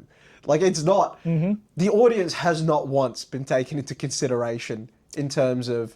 Well, know. I take them a little bit. No, but what I'm saying is, if the audience likes something, doesn't like something, or whatever, it's not going to change the vision I have. I'm not going to change a character death I had upcoming because I see people like that character. Or the story's a story. If anything, if there's a fan favorite character that is killed off, Yeah. you might write something else with them. Yeah, I might do that. That might be audience engagement, but you're not going to change the main story. It's planned how we want it to be This story planned. isn't written with... Well, this whole saga isn't written with, like, audience feedback in mind, in the sense of it's going to change based upon the feedback. The story's there. The story, consider it already written. Plot's locked, characters are locked. Yeah, everything's locked in, and what you're going to get is what you're going to get, and if that appeals to you, wicked. If it doesn't, it might do at certain points, it might do at might not at other points, other series and that sort of thing, but it's locked in. Because this is just a story I've got in my head that I've got to get onto paper. That's pretty much it. Yeah. Like, update, Revolt's planned. Oh, yeah. That's all we planned. didn't announce that. Yeah. So the 21 books of the Revolt series are now broken down chapter by chapter, basically spark notes of the entire series. Yeah. Spark notes of the entire series, exactly what's going to happen in each chapter, each point of view, all of that sort of stuff. About a page of notes per Throw chapter. them a curveball without telling any names. I feel like I've already thrown you the curveballs. You've thrown me them, but throw it to the... But it's not going to make... I throw them to you Exactly, because... throw it to them. No, but it catches you off guard. That's the fun part. Someone's going to die. Yeah, a lot of people are going to die. Our main characters are going to die. Every single one of them. Yeah. It was No interesting promises. writing like some of the main character deaths, knowing that's going to be like the last time that I suppose I plan something for them that isn't maybe a prequel or whatever. It's just interesting that that's the case. Well, it's like their story has come to an You end. say that. We could always take Star Wars Episode 9 route of everyone just comes back. And then suddenly, Palpatine returned. Oh, no, what was it? And then somehow Palpatine returned. Yeah. Epic. Yeah. Yeah, we're going to CGI our characters back into the screen. Yeah. No, I'm just going to draw pictures in every book. Yeah, it's been interesting writing, like, character deaths of some of the main ones. Because it's kind of like... They're done with now. Yeah. That's interesting. That's... like their story has come to an end, reached its conclusion. Not always satisfying. I'm not there to satisfy like certain character arcs all the time. Sometimes it'll be a satisfying ending. Sometimes it'll be unsatisfying. What a good pitch. No, but it's true because that's life. Yeah. No, Life isn't always a romanticized story, and that's in talking about this series. That's what I've said that is going to happen. This isn't me writing a perfect story. This is me holding a camera to events that are unfolding. Not everyone is going to get the storybook ending, good or bad. I mean, to peek behind the curtain a little, some characters have been written out because they're not as fun to write. Something like that. Yeah. Some characters are killed off because there's nowhere else for them to go. Yeah. There's Sometimes. Yeah. Or it makes a more interesting setup for later stuff. It's more a thing of like, sometimes a character can be on this redemption arc and never get it. Sometimes they can see the light at the end of the tunnel and a bullet hits them between the eyes. That's it. That's life. Yeah. Like, not everyone is going to get the storybook ending. Some might get more than what they deserved. Some might become masochists. Yeah. Did you see what I sent you earlier, by the way? Yeah, I did. That was funny. Yeah, that was pretty funny. But yeah, so... It was a good one to get sent. Yeah. So it's like, some people might get more than what they deserve. Some people might get less than what they deserve. Because in general, in life, it's unfair. It's a mixed box. You get a variety of things, you know? So you might think, when a character disappears or they die, you might think, I wish they would have got that done. They didn't. Yeah. They didn't, and that's life, Or you might think, that character got that. Resurrected. And it's like, what about that character? They, they got all that, but all they did was this. It's like, sometimes that's the way luck goes. Yeah. Like, it's a balance of it. Some people get this beautiful character arc where it all makes sense and it all, like, follows the correct path. It's just, that's life. It wouldn't make sense for everything to be perfect. No. No, it wouldn't. Because, again, I want this story to feel realistic more than just in the sense of Despite the superpowers. yeah, like it's not just. I want it to feel realistic, as in I want it to feel like it's a life that's lived, not a story that's crafted. Yeah. You know. I think we mentioned a bit in the last episode as well. Yeah. We're taking a bit of the role of being a camera person Yes. on real life rather than Yeah. writing everything perfectly for these characters to do everything that they could perfectly do. Exactly. Because I think it's more fun like that. I think it's more organic. It's Yeah. more like there are certain, like there's a particular character. Now's the fun part where I can throw little hints at you. There we go. A character who is the sibling of another character that doesn't have a great relationship with that sibling, that should theoretically get a payoff to that. Is it the one that I didn't clock until way later into the series? As their siblings?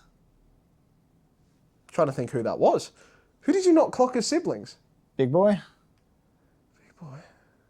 Yeah. Who did you not clock? Or maybe not siblings, but related? It's someone that's a very main character in the okay. series. Give me the description again. What you started with? Someone whose brother Yep. doesn't have an equal, let's say, relationship with the brother, right? Because one of them is far more dominant, let's say, in their dynamic. Okay, gotcha, yep. Right? I think I gotcha. Yeah. And the one who is on the suffering end of that Yep. should give the other one the comeuppance. Doesn't. Yeah. That's it. It's just a sad case. Yep. It's just a sad tale. Mm-hmm. The fact that there's not even by the end of it, there's not even a realization or like a catharsis. It's just like, quote unquote, the mask was never even lifted, if you get what I'm trying to say. Yeah. You know what I'm saying? And that, with that older brother, that happens to another character he's very, involved with. That character doesn't get any sort of revelation either. I mean, I changed that character's ending. Yeah, okay. They're going to be exploring something new and something different in a far-off land. Yep, okay. Yep. Come on. I think Who's exploring life in a different far-off land? I think I know who. Yeah. I mentioned to this last time, I changed the ending of where that character ends up. I know that and one. we had a whole... Yeah, so who is that person got a relationship with, or like a... Yeah, no. Yeah. I'm following. Yeah. So now you know the three characters I'm talking about, correct? Yeah, okay, good. I figured it out. Okay, good. I'm just checking with you. I was nodding along. Yeah, so I'm saying, but that character as well, the one that's now in a far-off land, that isn't the ending that I think a lot of readers would want for that character. It's so fantasy sounding. Because it's obviously a very urban fantasy setting, and then it's just like, oh, in a far-off land. Yeah, well, it is. Yeah. But I don't think that's going to be the result that a lot of people want for that character. No. At all. Like, as in, that character is not going to get probably what they deserve. Like, in terms of, everything that's happened and... I'd say in the long run they will get, but... Sure, what if they don't? No. Not the ending I think everyone wants, but a different I think so. Yeah. I think so. I mean, the chapter summaries haven't been done, so that's not set in stone for... No, but I quite like that, and I'd like that to stay. I would as well. Yes, but... it's just interesting that, theoretically, those two characters that have been subject of this other character, they should get their comeuppance or they should get their righteous ending. Shit happens. Yeah. Like, Such is life. Yeah, such is life. But sometimes it can be in a way where there's not even like a poetic ending, good or bad. Like, sometimes character A and character B can have this ongoing thing, but then character A dies before they can even interact with character B again. Yeah. Yes, that wouldn't be the perfect poetic ending to things. Some of our relationships will get those perfect poetic endings. But not everyone can, because that's not life. And it'll be our ability to try and write all of this to Yeah. It's like for every rags to riches story of the dropout, the college dropout that started their own business and became a big multi-billionaire CEO or whatever through hard work and grafting.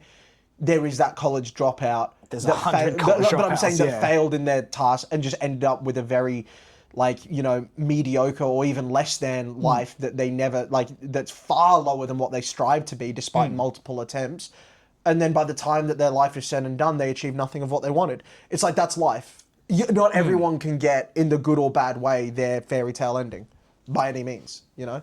This is a touch off topic a bit. Yeah. I was watching a video about the fear of mediocrity. Yeah. It's an interesting one because I feel like the main takeaway being just like, say yes, like do the things you say yes to, which was more or less your philosophy, which is just a bit interesting to hear it from someone else. Yeah, I think, but I also believe, I don't know if this goes along It was with obviously the video, a bit more nuanced than that, but but I yeah. think this goes along with the video that you watched also. I can't respect a man that fears mediocrity as if the average life isn't a noble one. Like, if anyone doesn't look at the average life or what would be considered a normal, humble life, that's not something to be feared. No. I think there's something very noble about it, you know? They define mediocrity, whatever that word. Yeah, mediocrity. Mediocrity, yep. Yeah. Again, author. I don't have to say it, I have to write it. Yeah. M-O-D. Yeah, that's correct. Yeah. Mediocrity. Yeah, correct. They were more defining mediocrity as like planning to achieve goals and then never going for it, sort of thing. Like just always like, I will do it, but later. Yeah. I think and therefore ending in like just a basic situation. yeah, I feel like a lot of that fits into what I call like the research people, which are people who have an idea, but then need to research and refine and understand it, or understand the field or whatever they're doing so well that they never do anything. Because they get lost in the planning and the, you know, refining and the understanding, and then they lose interest. It's like you almost have to put back yourself into a corner of beginning something, right? Like, we could have spent this past year refining book one. This project would have never taken off. No. But we're now backed into a corner now where we already started. That's literally what it is. Yeah. It's like you back yourself into a corner where that's it, right? Like, you can't go backwards from this because you've already started now. Yeah. It's like you have to force yourself into it. But people get too caught up in the planning stages, in the sort of, oh, I need to research and understand the market, I need to do this. It's like, no, you don't. Just do it, then figure it out. I think some of the philosophy that I somewhat have is it doesn't hurt to say yes to an opportunity. No, of course it doesn't. I mean, you wouldn't have ended up here if you did. Yeah. Like, you know... Do you want to play in a fucking church league team? Yeah, why not? Yeah, why not? Sure. Yeah, fucking God. I've got on so many stupid adventures because of that. Because of just being like, yeah, fuck it, all right. Sure. What's it going to hurt? Yeah, you know. Probably me. yeah, probably you. Church league did hurt my ankle pretty bad. Yeah, I think...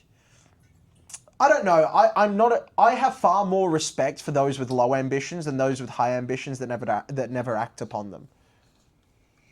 I respect a man that understands a ceiling of, I'm going to work as a teacher, a lollipop man, a police officer, or this or that, and be like, that is going to be my job for the next 60 years. I'm going to retire. And I have far more respect for that person than the wannabe break free from the chains, escape the rat race, that ends up just researching things and does nothing apart from like have 10 different ideas of how they're going to do it and get nowhere. I don't even feel like that's like a bad ambition or anything. It's What? Just like, I think just having like, oh, this is a specific thing I want to do because I want to do it. No, that's what I'm saying. I that's respect still them highly far ambitious, more. yeah, Like, I in respect, my like I opinion. said, I think that life is the most noble life. The idea of a normal life or of a, like, you know, an average life, I think there's nothing more noble than that. It's an honest and it's a humble life. Yeah. As opposed to, I suppose, the glory chasing that... I feel too many people want to chase the glory without the actual sacrifices. People say that they're willing to sacrifice a lot. They're not.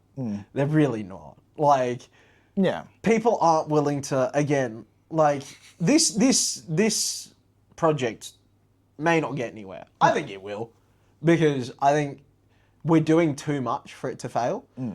But it's like the amount of missed things, the amount of like, I don't socialize. I don't go out.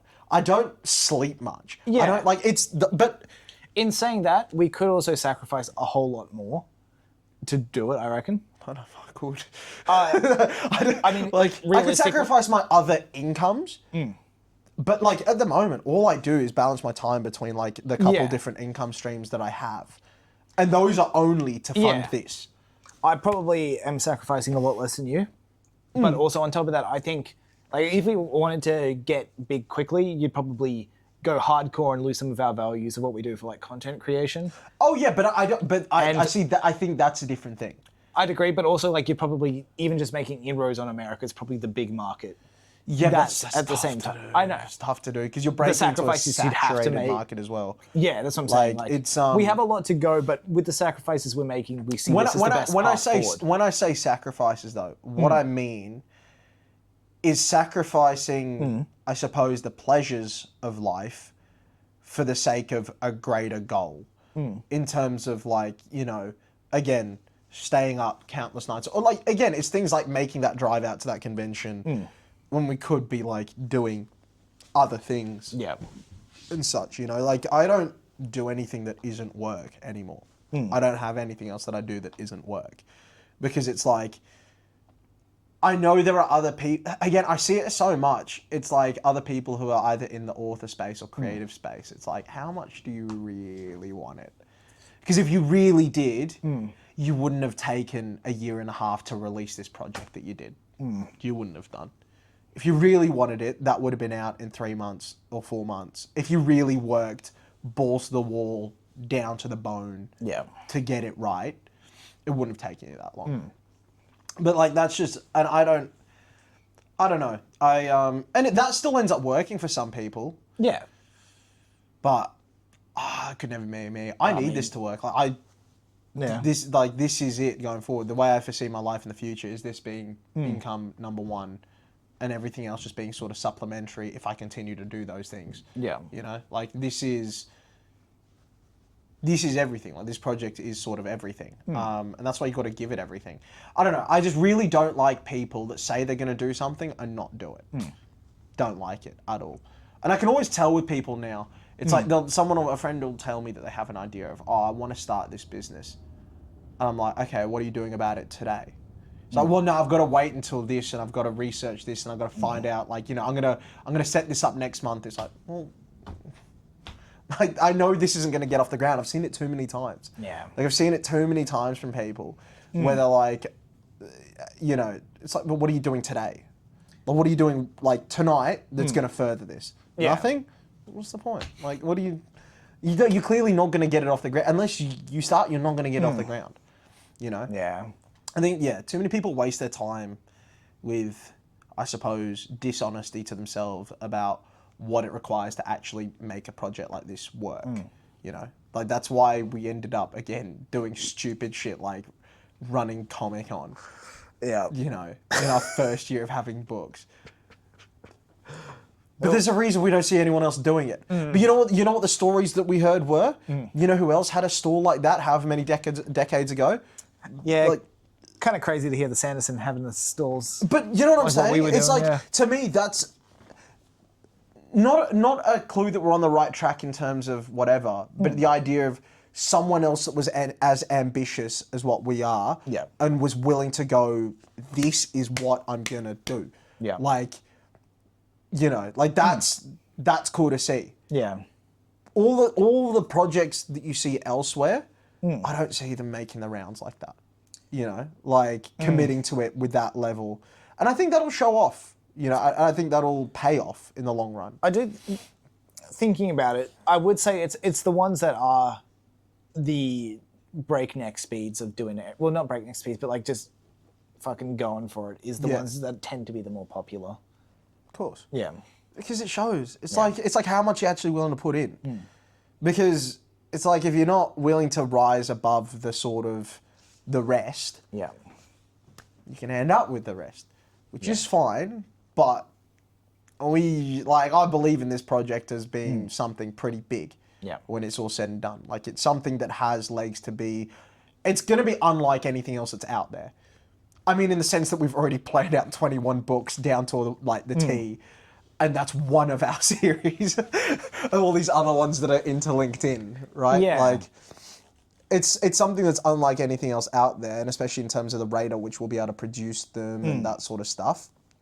You know, it's, Like at the same time, to untoot our horns a little. Yeah. I'd say there's things out there. Yeah. That why it's such like a, I guess, unique thing that we're saying it is. Yeah. Is there's things out there that excel in different areas much more than we do. Oh yeah. Oh, 100%. You hard focus on the rate of our books coming out. There's people smashing out way more shit more quickly. Yeah, of course. You focus on the amount of books planned. There'd be people out there who have way more shit planned, much longer series, such like that. What I will say is though, I believe in ourselves to actually complete a lot of those series. Yeah, getting to that. Like at the same time, there's books out there, much better written, much better prose, actually trained authors and stuff like that. There'd be people out there bullshit. specifically. Sorry. When I hear trained authors, it's a load of have a fucking degree in waffle. writing. There's a load of fucking waffle. I mean, we're writing a load of words. That's waffle, basically. Yeah, but what I'm saying is the idea of a writing degree. Oh, shut up. I'm not going to talk shit about that one. I am. I think it's fair enough. I think it's horseshit. If you go for a journalism degree, sure. Fine. Creative writing, if you know the English language, get it the fuck on a page. Stop, Yeah, but also they would have better work out there than we would do, a lot of them. But in what sense? Like writing ability. I think, again... Not to say ours bad by any means, it's not but even that. I just mean what is a degree on creative writing? Very hard to gonna teach quantify. you? Yeah, have the ideas, put them on the page. It's Is it your ability to express yourself? I don't think that's something that a degree teaches you. I think what it would teach is a rapid fire learning. Like, here you have to do this much shit. You have all of these you got all these certain tasks that we're going to complete with ourselves doing the writing. Yeah. So our shit will get better because we haven't had that. They've got an early start, but they spend the time early doing that. Suppose so. I still believe. I think it looks like it's a waste of time because it's not actually putting anything out. But then there's stuff after that. It's more experience. It's more. I genuinely think the only thing that you need to become a fiction writer is a good understanding of the English language, right? And an imagination. Yeah. Beyond that, who says you need... Because they're going to teach you all about different structures and types of this and how to write that. It's who says? It more matters for I'd say there's probably a focus on certain things. I don't have the experience, so I am speaking out my ass a little bit here. Yeah, you often do. Yeah. You know what would be a really good bit is if you did a... what is it? Just like ventriloquism bit where you close your mouth and then continue to speak. Oh, I shoved my own arm up my ass. as if you were just speaking out of your ass. No, this is, having not experienced it myself, but I'd assume you'd focus down on certain things and learn certain things for it. It's probably more of a focus on published writing and stuff like that, whereas we aren't having things that appeal to certain publishers and such like that. Yeah. Where it may not be your own personal writing, but it's more likely to get you in somewhere else, which we are kind of ignoring. Yeah, but you know how much I'm adamantly against that. Exactly. Again, it goes back to a good understanding of the English language and how to use it and how to get your thoughts onto paper. Yeah. Right? That and imagination. I'm not going to deny that, but I think that helps some people. Some people thrive under that structure more than we do. Yeah. I don't know. That sort of thing has never made sense to me. It's a hard comparison to make because it's very hard to compare the amount of people who've done a creative writing degree and then not succeeded or have succeeded versus those who don't have it and then have succeeded versus not succeeded as well. Because at the end of the day, it's you're writing something for other people to enjoy. If they enjoy it, no matter what level it is, it's good. Yeah. there are fan fictions that will get more traction than some guy that's gone through Some a of those creative writing fucking degree. movies. Yeah, have but who's that gone shit. through a Yeah. creative writing degree and written this novel based off a certain structure that he's learned and this, that, the other. There are fan fictions that will get better reception than that because it's To give a something bit that of people credit enjoy. to some of those fan fictions. Yeah, some like- of them are probably good. Yeah. Well, more just the fact that I'm going to give it 50 Shades of Grey a shout out because that Where's your writer, favorite movie? Oh, sorry. that writer has gone in, seen Twilight, and been like, I like this shit. I'm going to write this shit and publish it. And then they get a fucking movie deal out of that. Yeah, that's pretty. Credit nice. to them for Yeah. like actually committing, writing it, Yeah. and people enjoying it enough for it to be made into something else. Is that the sort of stuff you would see at a creative writing degree? It's like, but the thing is, Yeah. a lot of the things, it's like, then one day that might be studied in that degree, even though it was something that was not you. It's, I don't know. I mean, you always like to hark back to the example of Cormac McCarthy, I think, who wrote the Blood Meridian, I think it's Again, called. far better than anything we will ever write. Absolutely. Genuinely, it's like, there's a reason it's such a groundbreaking and like sort of, you know, a novel that transcends time and all that. The specific bit for you focus on, no punctuation, No. which, again, that succeeded. So you Yeah. can succeed with anything is sort of the idea. Yeah, pretty much. And I think that's not something that you learn. Like, you might learn conventions in a degree. You can just throw them all in the bin. Yeah. If you want your novel to be written backwards, do it. Like, it's not, it doesn't have to obey certain things or this. Like, I don't know. I feel like, obviously, the ability to get your thoughts onto a page in a way that's compelling, sure, I guess that can be taught, but I also don't think that needs to be taught much past high school. Like, I feel like you get that.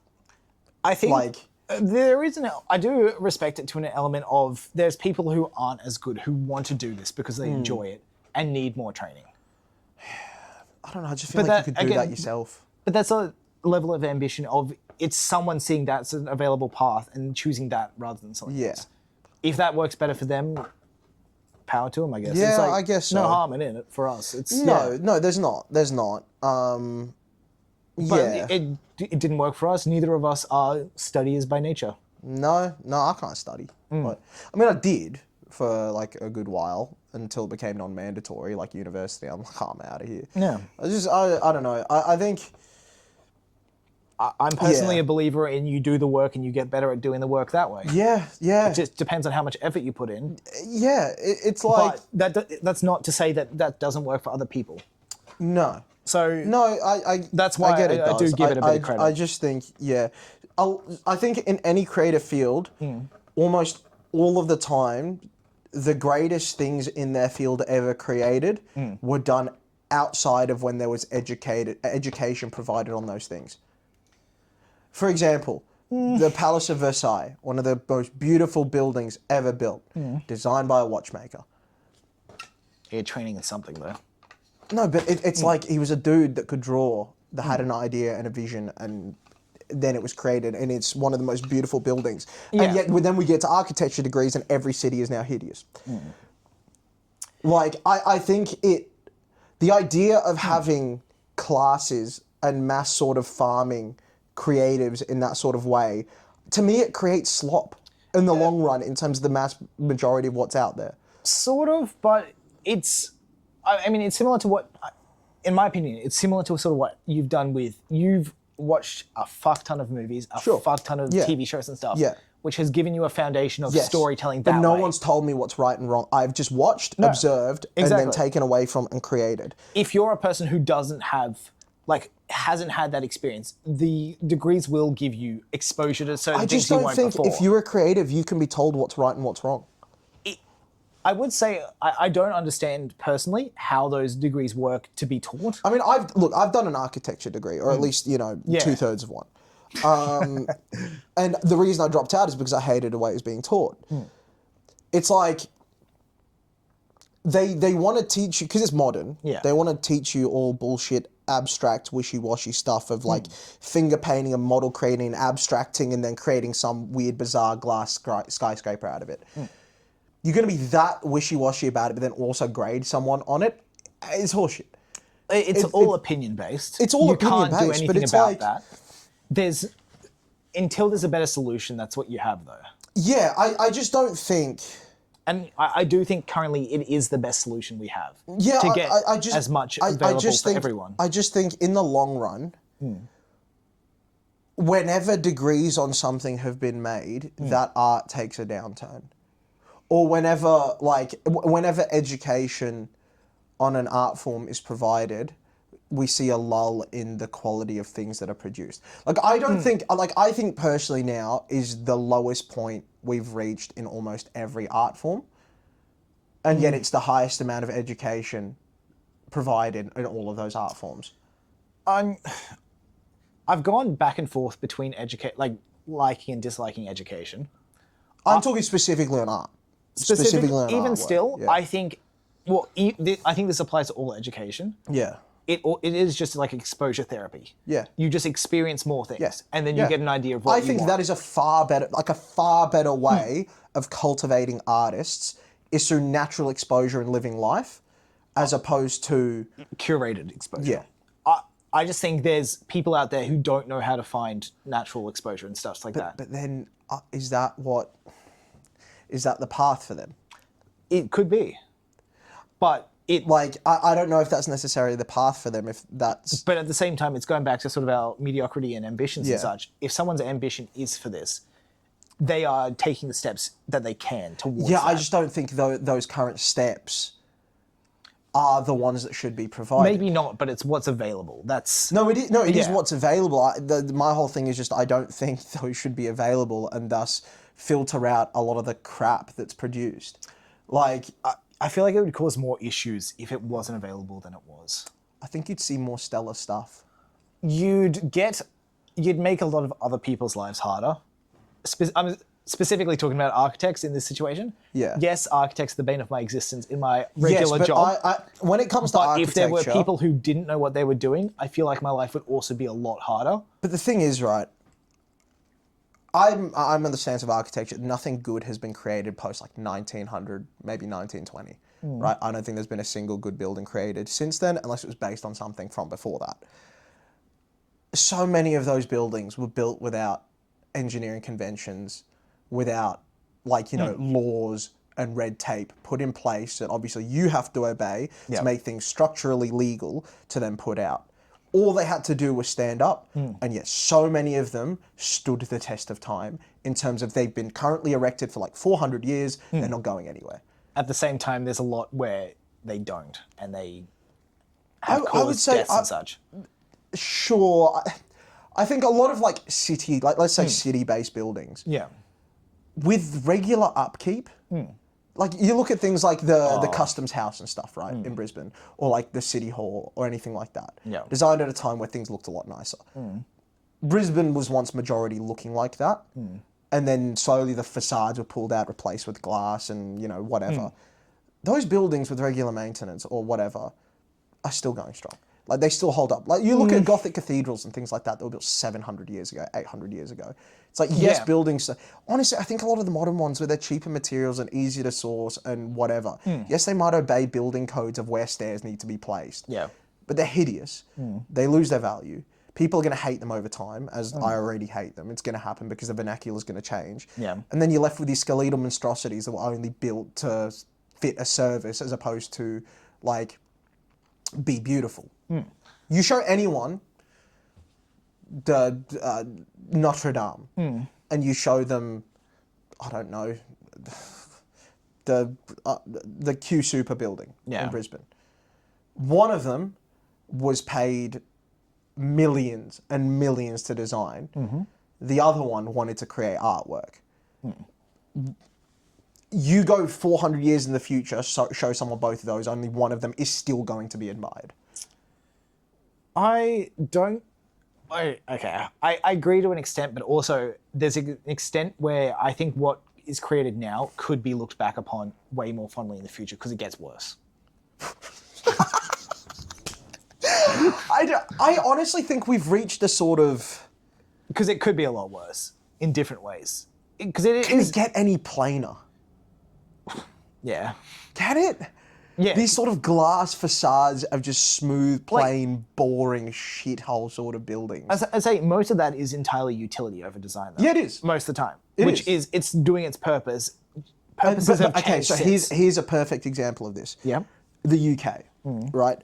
In the 60s and 70s, a lot of particular buildings set up around, say, like let's say, call centers and certain services of businesses that were really popular at the time when a lot more telephone stuff and whatever. Yeah. A lot of buildings were created to house companies like this, and they shot up in these sort of brick, square, brutalistic sort of utilitarian buildings. All of them are eyesores now. Yeah. All of them ripped apart, knocked down because they serve their purpose that's no longer needed. Yep. It's not like these buildings, say, such as some of the buildings down the city where you can still see the classical elements out of them. Yes, they've been gutted and whatever, and the fronts have been replaced by glass shop windows. Yeah. But there's still a beauty to the architecture where they didn't need to be torn down. Yeah. They're not these brick utilitarian shitholes that only served a purpose in the 60s, threw them up as quickly as possible. Now most of them are abandoned. I think that will be the case with what we have currently, though. They'll all get ripped down and something better, better going forward for a different purpose will be replaced there. They are still utility, and I think that's I think the dangerous part, well, not the dangerous part, I think the only thing that might not be the case is I was having this conversation with someone, actually one of our voice actors, about clothes, right? I think right now we have reached we've reached a point with clothing where things can't get any more simplified or easier. All we're going to get is abstractions of the same pieces. Yeah. T-shirts, jumpers, trousers, Oh, you mean specifically shorts. like cuts of things? Yeah. There's no more... People aren't walking around in blouses or three-piece suits and that sort of stuff anymore. All that got simplified, then simplified again, then simplified again for ease of production and mass production. Yeah. I think that's where we've reached in buildings too. Floor plan, copy paste, copy paste, copy paste. Adhere to all the sort of red tape. Yep. That's what you've got. Yeah. But that's why I don't know if there is that going to be tear down, pull up another, because everything's got so simplified now and so glossy, especially with the idea of lights being such an attraction to cities and stuff as well. People have fallen into the lull of chuck a lot of lights on a city building. Shut up! A lot of lights on a city building. What was the time? 5:30. Okay, good. A lot of lights on a city building, all of a sudden they're pretty. They're not, they're still hideous. But I think that's where it's just going to be empty out the current offices, put new offices in. Like, That I don't necessarily have an issue with that because they're still for a utility function rather than an aesthetic function. yeah, okay. Yeah. I think as long as you're... But I don't think the aesthetic's going to change. Like what I was saying about, that was what I was saying about clothes. The aesthetics of what we have, I don't think is going to see a major revolution. There might be slight design changes, but you're still going to be t-shirt, shorts, sneakers, socks. There's not going to be anything new that comes into it unless it gets even more simplified, which I don't know if it can. Things are so simplified as they already are. It all depends on the technology that's around to create things. Because say you go into a future where you can, for the just sake of argument, you can like 3D print clothing, and it'll come out as fabric. But the way it's going to come out is still going to be the t-shirt. You can't take the t-shirt and sort of like... But I'm saying you get to a point where you can hit a button, you design whatever you want, and you can wear it. Can it be as elaborate as you want? Then it's going to change. But it's not just the ease of design, it's also the ease of like putting on and taking off. There's a reason people, even though they can still purchase a suit from day to day, people choose to wear t-shirt shorts. Yeah. Because slip it on, get it on, go out on with your day. For the sake, hypothetical, rather than it's printing on, then you put on, it's print straight on you. Sure. Then you're going to have then it'll go back to being able to be whatever it needs potentially to be. And maybe, but I think with buildings, I think we've reached that point where it's like I don't think things can get any more simple or dull or plain. No, but I think right now it is a lot more determined on the ease of building works with squares and triangles. Oh no, that's what I'm saying. Historically, that's still the case.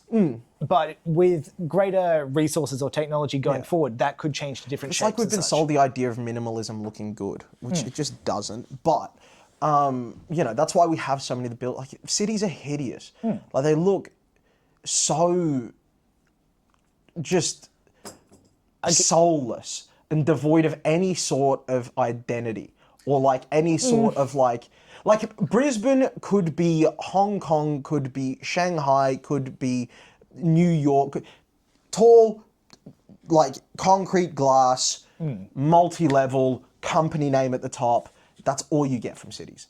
Like, there are exceptions, and traditionally those are in Europe. Things like Barcelona, Rome, and those sorts of places where the city layout has remained, you know, Barcelona, I think it's Barcelona where you got or it might be Madrid, where you got the sort of squares everywhere, where there's courtyard in each of the buildings, and you look at it from above, and it's kind of this really unique thing where, that's where you know where you are, and all the buildings have been designed in such a way where they fit the core and the identity of that country. Yeah. That's gone everywhere else. So why if I remember going on holidays, I just ignore the cities because they're just the same as every other city. Macca's on a street corner, Starbucks on another, same Hyundais, Toyotas and Volkswagens on the road, same tall buildings with the same HSBC or Combank or this on the thing of it. It's the same everywhere you go.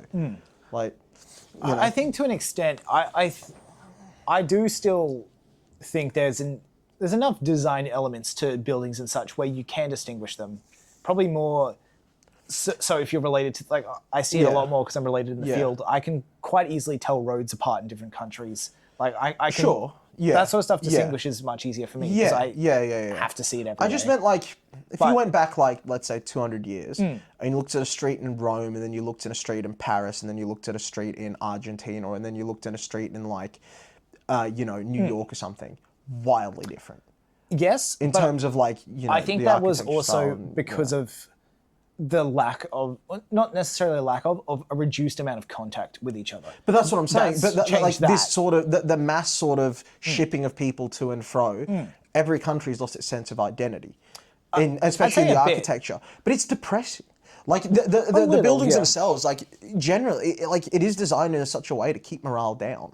Like, you know, it's not a secret. It's been talked about a lot in terms of the way that buildings are designed. The way that buildings are designed can very much influence ways that people feel, right? The way that people sort of operate and go about their lives. Like, have you heard of, do you know, I think it's called a panopticon? It's a prison basically where there's a singular guard tower in the middle, but from that one place, all of cells are built around it in such a way that from that one point, everything else can be seen, right? And that's designed in such a way to, you know, there's a feeling of helplessness from the prisoners because there is no escape from that central tower, right? Now, to me, a big thing of this whenever I walk through the city is the size of atriums and the size of buildings in general. They're built to superhuman scale. Yeah. Giant, you feel this big walking through a city, right? Yeah. And it's kind of by design because there's no escape. There's that sort of impending helplessness of, there is no escape of whether you enjoy what you do, whether you don't. There's no way out of it. And it's not a conscious thing, it's a subconscious thing of you're walking through these like 3-story tall atriums into this giant building, this cold reception, then up to your office sort of thing. It's designed in that such a way for a reason. It's a very different feel to something a lot cozier, something a lot more designed to human scale. Right? Everything's like to shuttle the cattle in, if you get what I mean. It's, I don't know if it might give off that, I guess, vibe, but it's often by design. I feel like the design is still utility. It's utility, but it's a lot of it is like those, like the giant pillars, the giant sort of like glass facades, and the sort of, especially the entrance ways to buildings. If you talk to a lot of the architects, or you know, a lot of people in architectural theory, I suppose, they are designed in such like architecture is a reflection of the people, and a lot of it, like being around certain architecture changes the way you feel. Like there are studies that have been done or whatever, not like I care about studies, but there's certain things, like, you know, things have been done of like judging morale and like the way that people feel in places where the buildings feel like essentially like their homes, as in, you know, vernacular of the country or the town versus in a generic city. Yeah. People operate with a lot more pride, a lot more happiness, a lot more sort of comfortability around, you know, places that they are familiar with or like can at least relate to. It feels like a part of them as opposed to a cold, harsh sort of city. It's like, it's before. I feel like that'll change though now that is sort of the only option. I say only option. You can go rural, just make certain things harder, but if you're in the city, it's the only option. Everything's around you, know nothing different. No, it's not. It'll But change so that it I also doesn't- think people are far more miserable these days.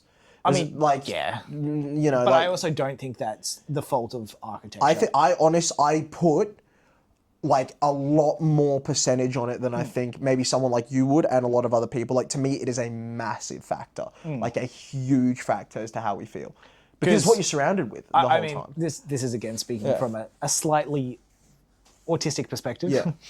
Just slightly. Slightly. I didn't talk about animal eyes earlier. No, not at all. It wouldn't bother me where the fuck what sort of buildings were around me. No, I think for someone like me, it heavily does. But I'm also further on the art side. But I think people are made to feel certain ways subconsciously without them knowing or without them thinking. Like if you present someone with, like where people live, for some reason these days people are obsessed with minimalism and gigantism and that sort of thing. People are happier ultimately and more comfortable and more homely in a house with creaky floorboards, that slightly weathered leather chair, a fireplace, that house with its quirks, not super big, homely, as opposed to that mansion that is all tiles, concrete, bizarre art structures and that sort of thing. It changes the way you operate, the way you are, the way you feel. Potentially. Subconsciously, right? Yeah. Like it's no secret. Even the way that architects design buildings these days, or the way certain things are done in certain ways to boost productivity or this, that, the other. Yeah. That wouldn't be possible if architecture didn't affect the way that people felt. Yeah. Right? Like by putting greenery on certain buildings or by doing this or, narrowing these corridors or opening these ones or making this taller it does change the way people behave and act and the way they feel. It can increase productivity, it can decrease it, it can do various things, like keeping things plain, limiting distractions, that sort of thing. It's a reason why CEOs are so obsessed with doing things like, having certain, I don't know, like the way that buildings are constructed very much, I mean, like having been to architecture, studied architecture, even at uni, a lot of emphasis was placed on how it would make the occupants feel. Now, it was in a very different way that I would like. Yeah. I didn't like the way that they taught it. I also disagreed with their outcomes and all that sort of thing, designing these sort of harsh structures of the idea that it would bring a warmth. Stupid. But, To give, and I hate to say this, to give architects some credit. Yeah. I think I hate them. Yeah, go on, yeah. I think they are working under flawed conditions. Oh, absolutely. They are. Yeah. The utility forces certain things. Yeah, no. I don't disagree with that at all. I think, and I do think they do try and bring a sense of, I guess, freedom or productivity or happiness or stuff like that sometimes. I think what I have a problem with is back in the day, architects or people that design buildings, they designed them as a service to their nation, their people, or the people who would occupy them. They designed them to fit in with everything else, with an extra emphasis on certain things to make it that bit more detailed, add those extra features without taking away from the landscape. These days, I believe that every building design, and having been in, studied architecture at uni, I can tell you that this is the way they operated. Each building was designed in a way of how can that architect put their own stamp on that city, rather than how can my work best serve the people that are going to use it. That's definitely something that I've seen that has changed. That's why you don't get homogenous cities anymore. Again, there's, I suppose, the Europes of old, or even South America at some points, or even, places like Japan, like Edo architecture, and the way that was homogenous with its own quirks and its own features, because they understand what made it uniquely Japanese. Those shaped roofs and the wood and the paper walls and all that. But you still get buildings differentiated from each other. And those were still designed by architects and that sort of thing. But now it's how can I create this, like the pinnacle of architecture is creating something that stands out from that landscape, like that weird building in Singapore that has like a boat through it, or you know, the Gherkin in London that is like, you know, that cylindrical sort of like eggplant shaped building in London. It's quite a famous one, but or you know, like all these buildings that are sort of, it's how can like the pinnacle of architecture is how can that architect stamp their position on the city, and I think that is ultimately what's wrong with it. Yeah, I mean, I can see your and also within that, the red tape that they have, it's a combination of things. It's the artist only working to their own egos, having to be trained in a field where those sorts of architects are then teaching the next generation based off philosophies and principles that they hold, rather than the philosophies and principles of the world that they live in, as opposed to, it's not like, how can we best design this for what people of Brisbane want? It's like, okay, what's the latest trend of architecture and how I'm going to fit that, right? That, coupled with red tape and structural things that I think go far beyond what is necessary in some cases. What I think is actually the most, like, the biggest one with it is specifically in development is just money being, it takes people too long to do things, and it's just a money huge pits. focus on rush. Yeah, Speed is of the highest priority. But exactly, I think that fits in with the idea of not necessarily red tape. I think that's why minimalism has been adopted more. Oh yeah, 100%. But they try to play it off as like an aesthetic choice. No, it's because I was speaking about this with some of the other engineers at the firm, and they were saying that 10 years ago you'd work on a project for a month. Yeah. Today you're lucky to get a week. Like to do a full But it's the mass sort of production of things, and that's what I think. It doesn't necessarily fit in with red tape as like my third thing, but it's a similar sort of vibe where it's things that are necessary that affect the work, right? As in, for me, like accommodating car park spaces and like, obviously, I mean, I love cars, but having a city designed around cars inherently makes it ugly, right? Yeah. Like, it just does, right? Non-walkable cities are hideous, right? It's things like that. Like, again, it's like the extra factors that shouldn't play a role, again, like speed. The most beautiful buildings were designed over 800 years, right? It's like, and the ones around them were also quite slow, but then we still marvel at those places from 700 years ago that have been preserved. The only thing we can marvel about today's society, at today's architecture, years from now, might be the scale. But by then we will have probably built bigger, in which case there is nothing to marvel about by current. There's nothing impressive about it.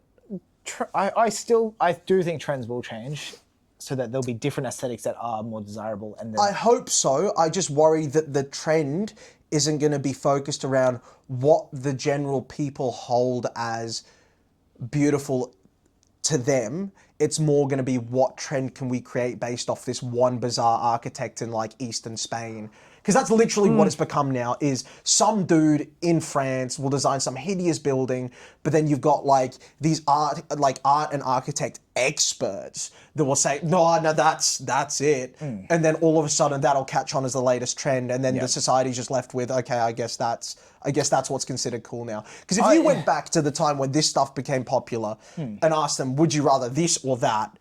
People are taking the stuff that was traditional and like what they, like the more detail-oriented stuff and the more whatever. It's only and they pressure you into it.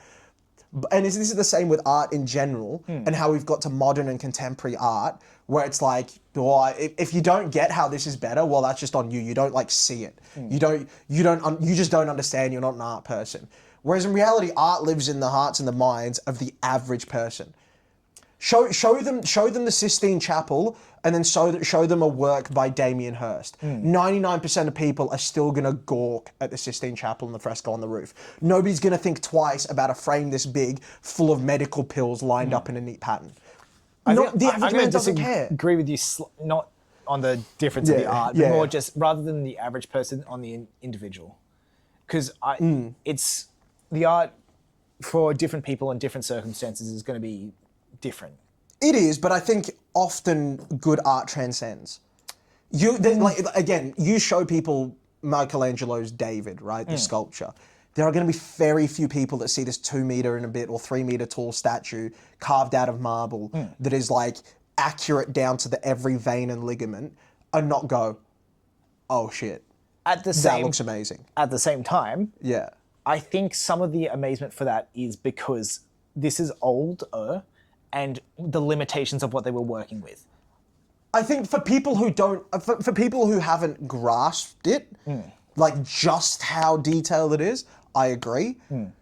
But even But I think anyone who looks at it for more than a second realizes that nothing of that level has been created since, or like very few things of that sort of skill has been created since. I don't think that's because of a lack of skill. It's because of a lack of people doing that. I think it's also a lack of patience and a lack of trying as well.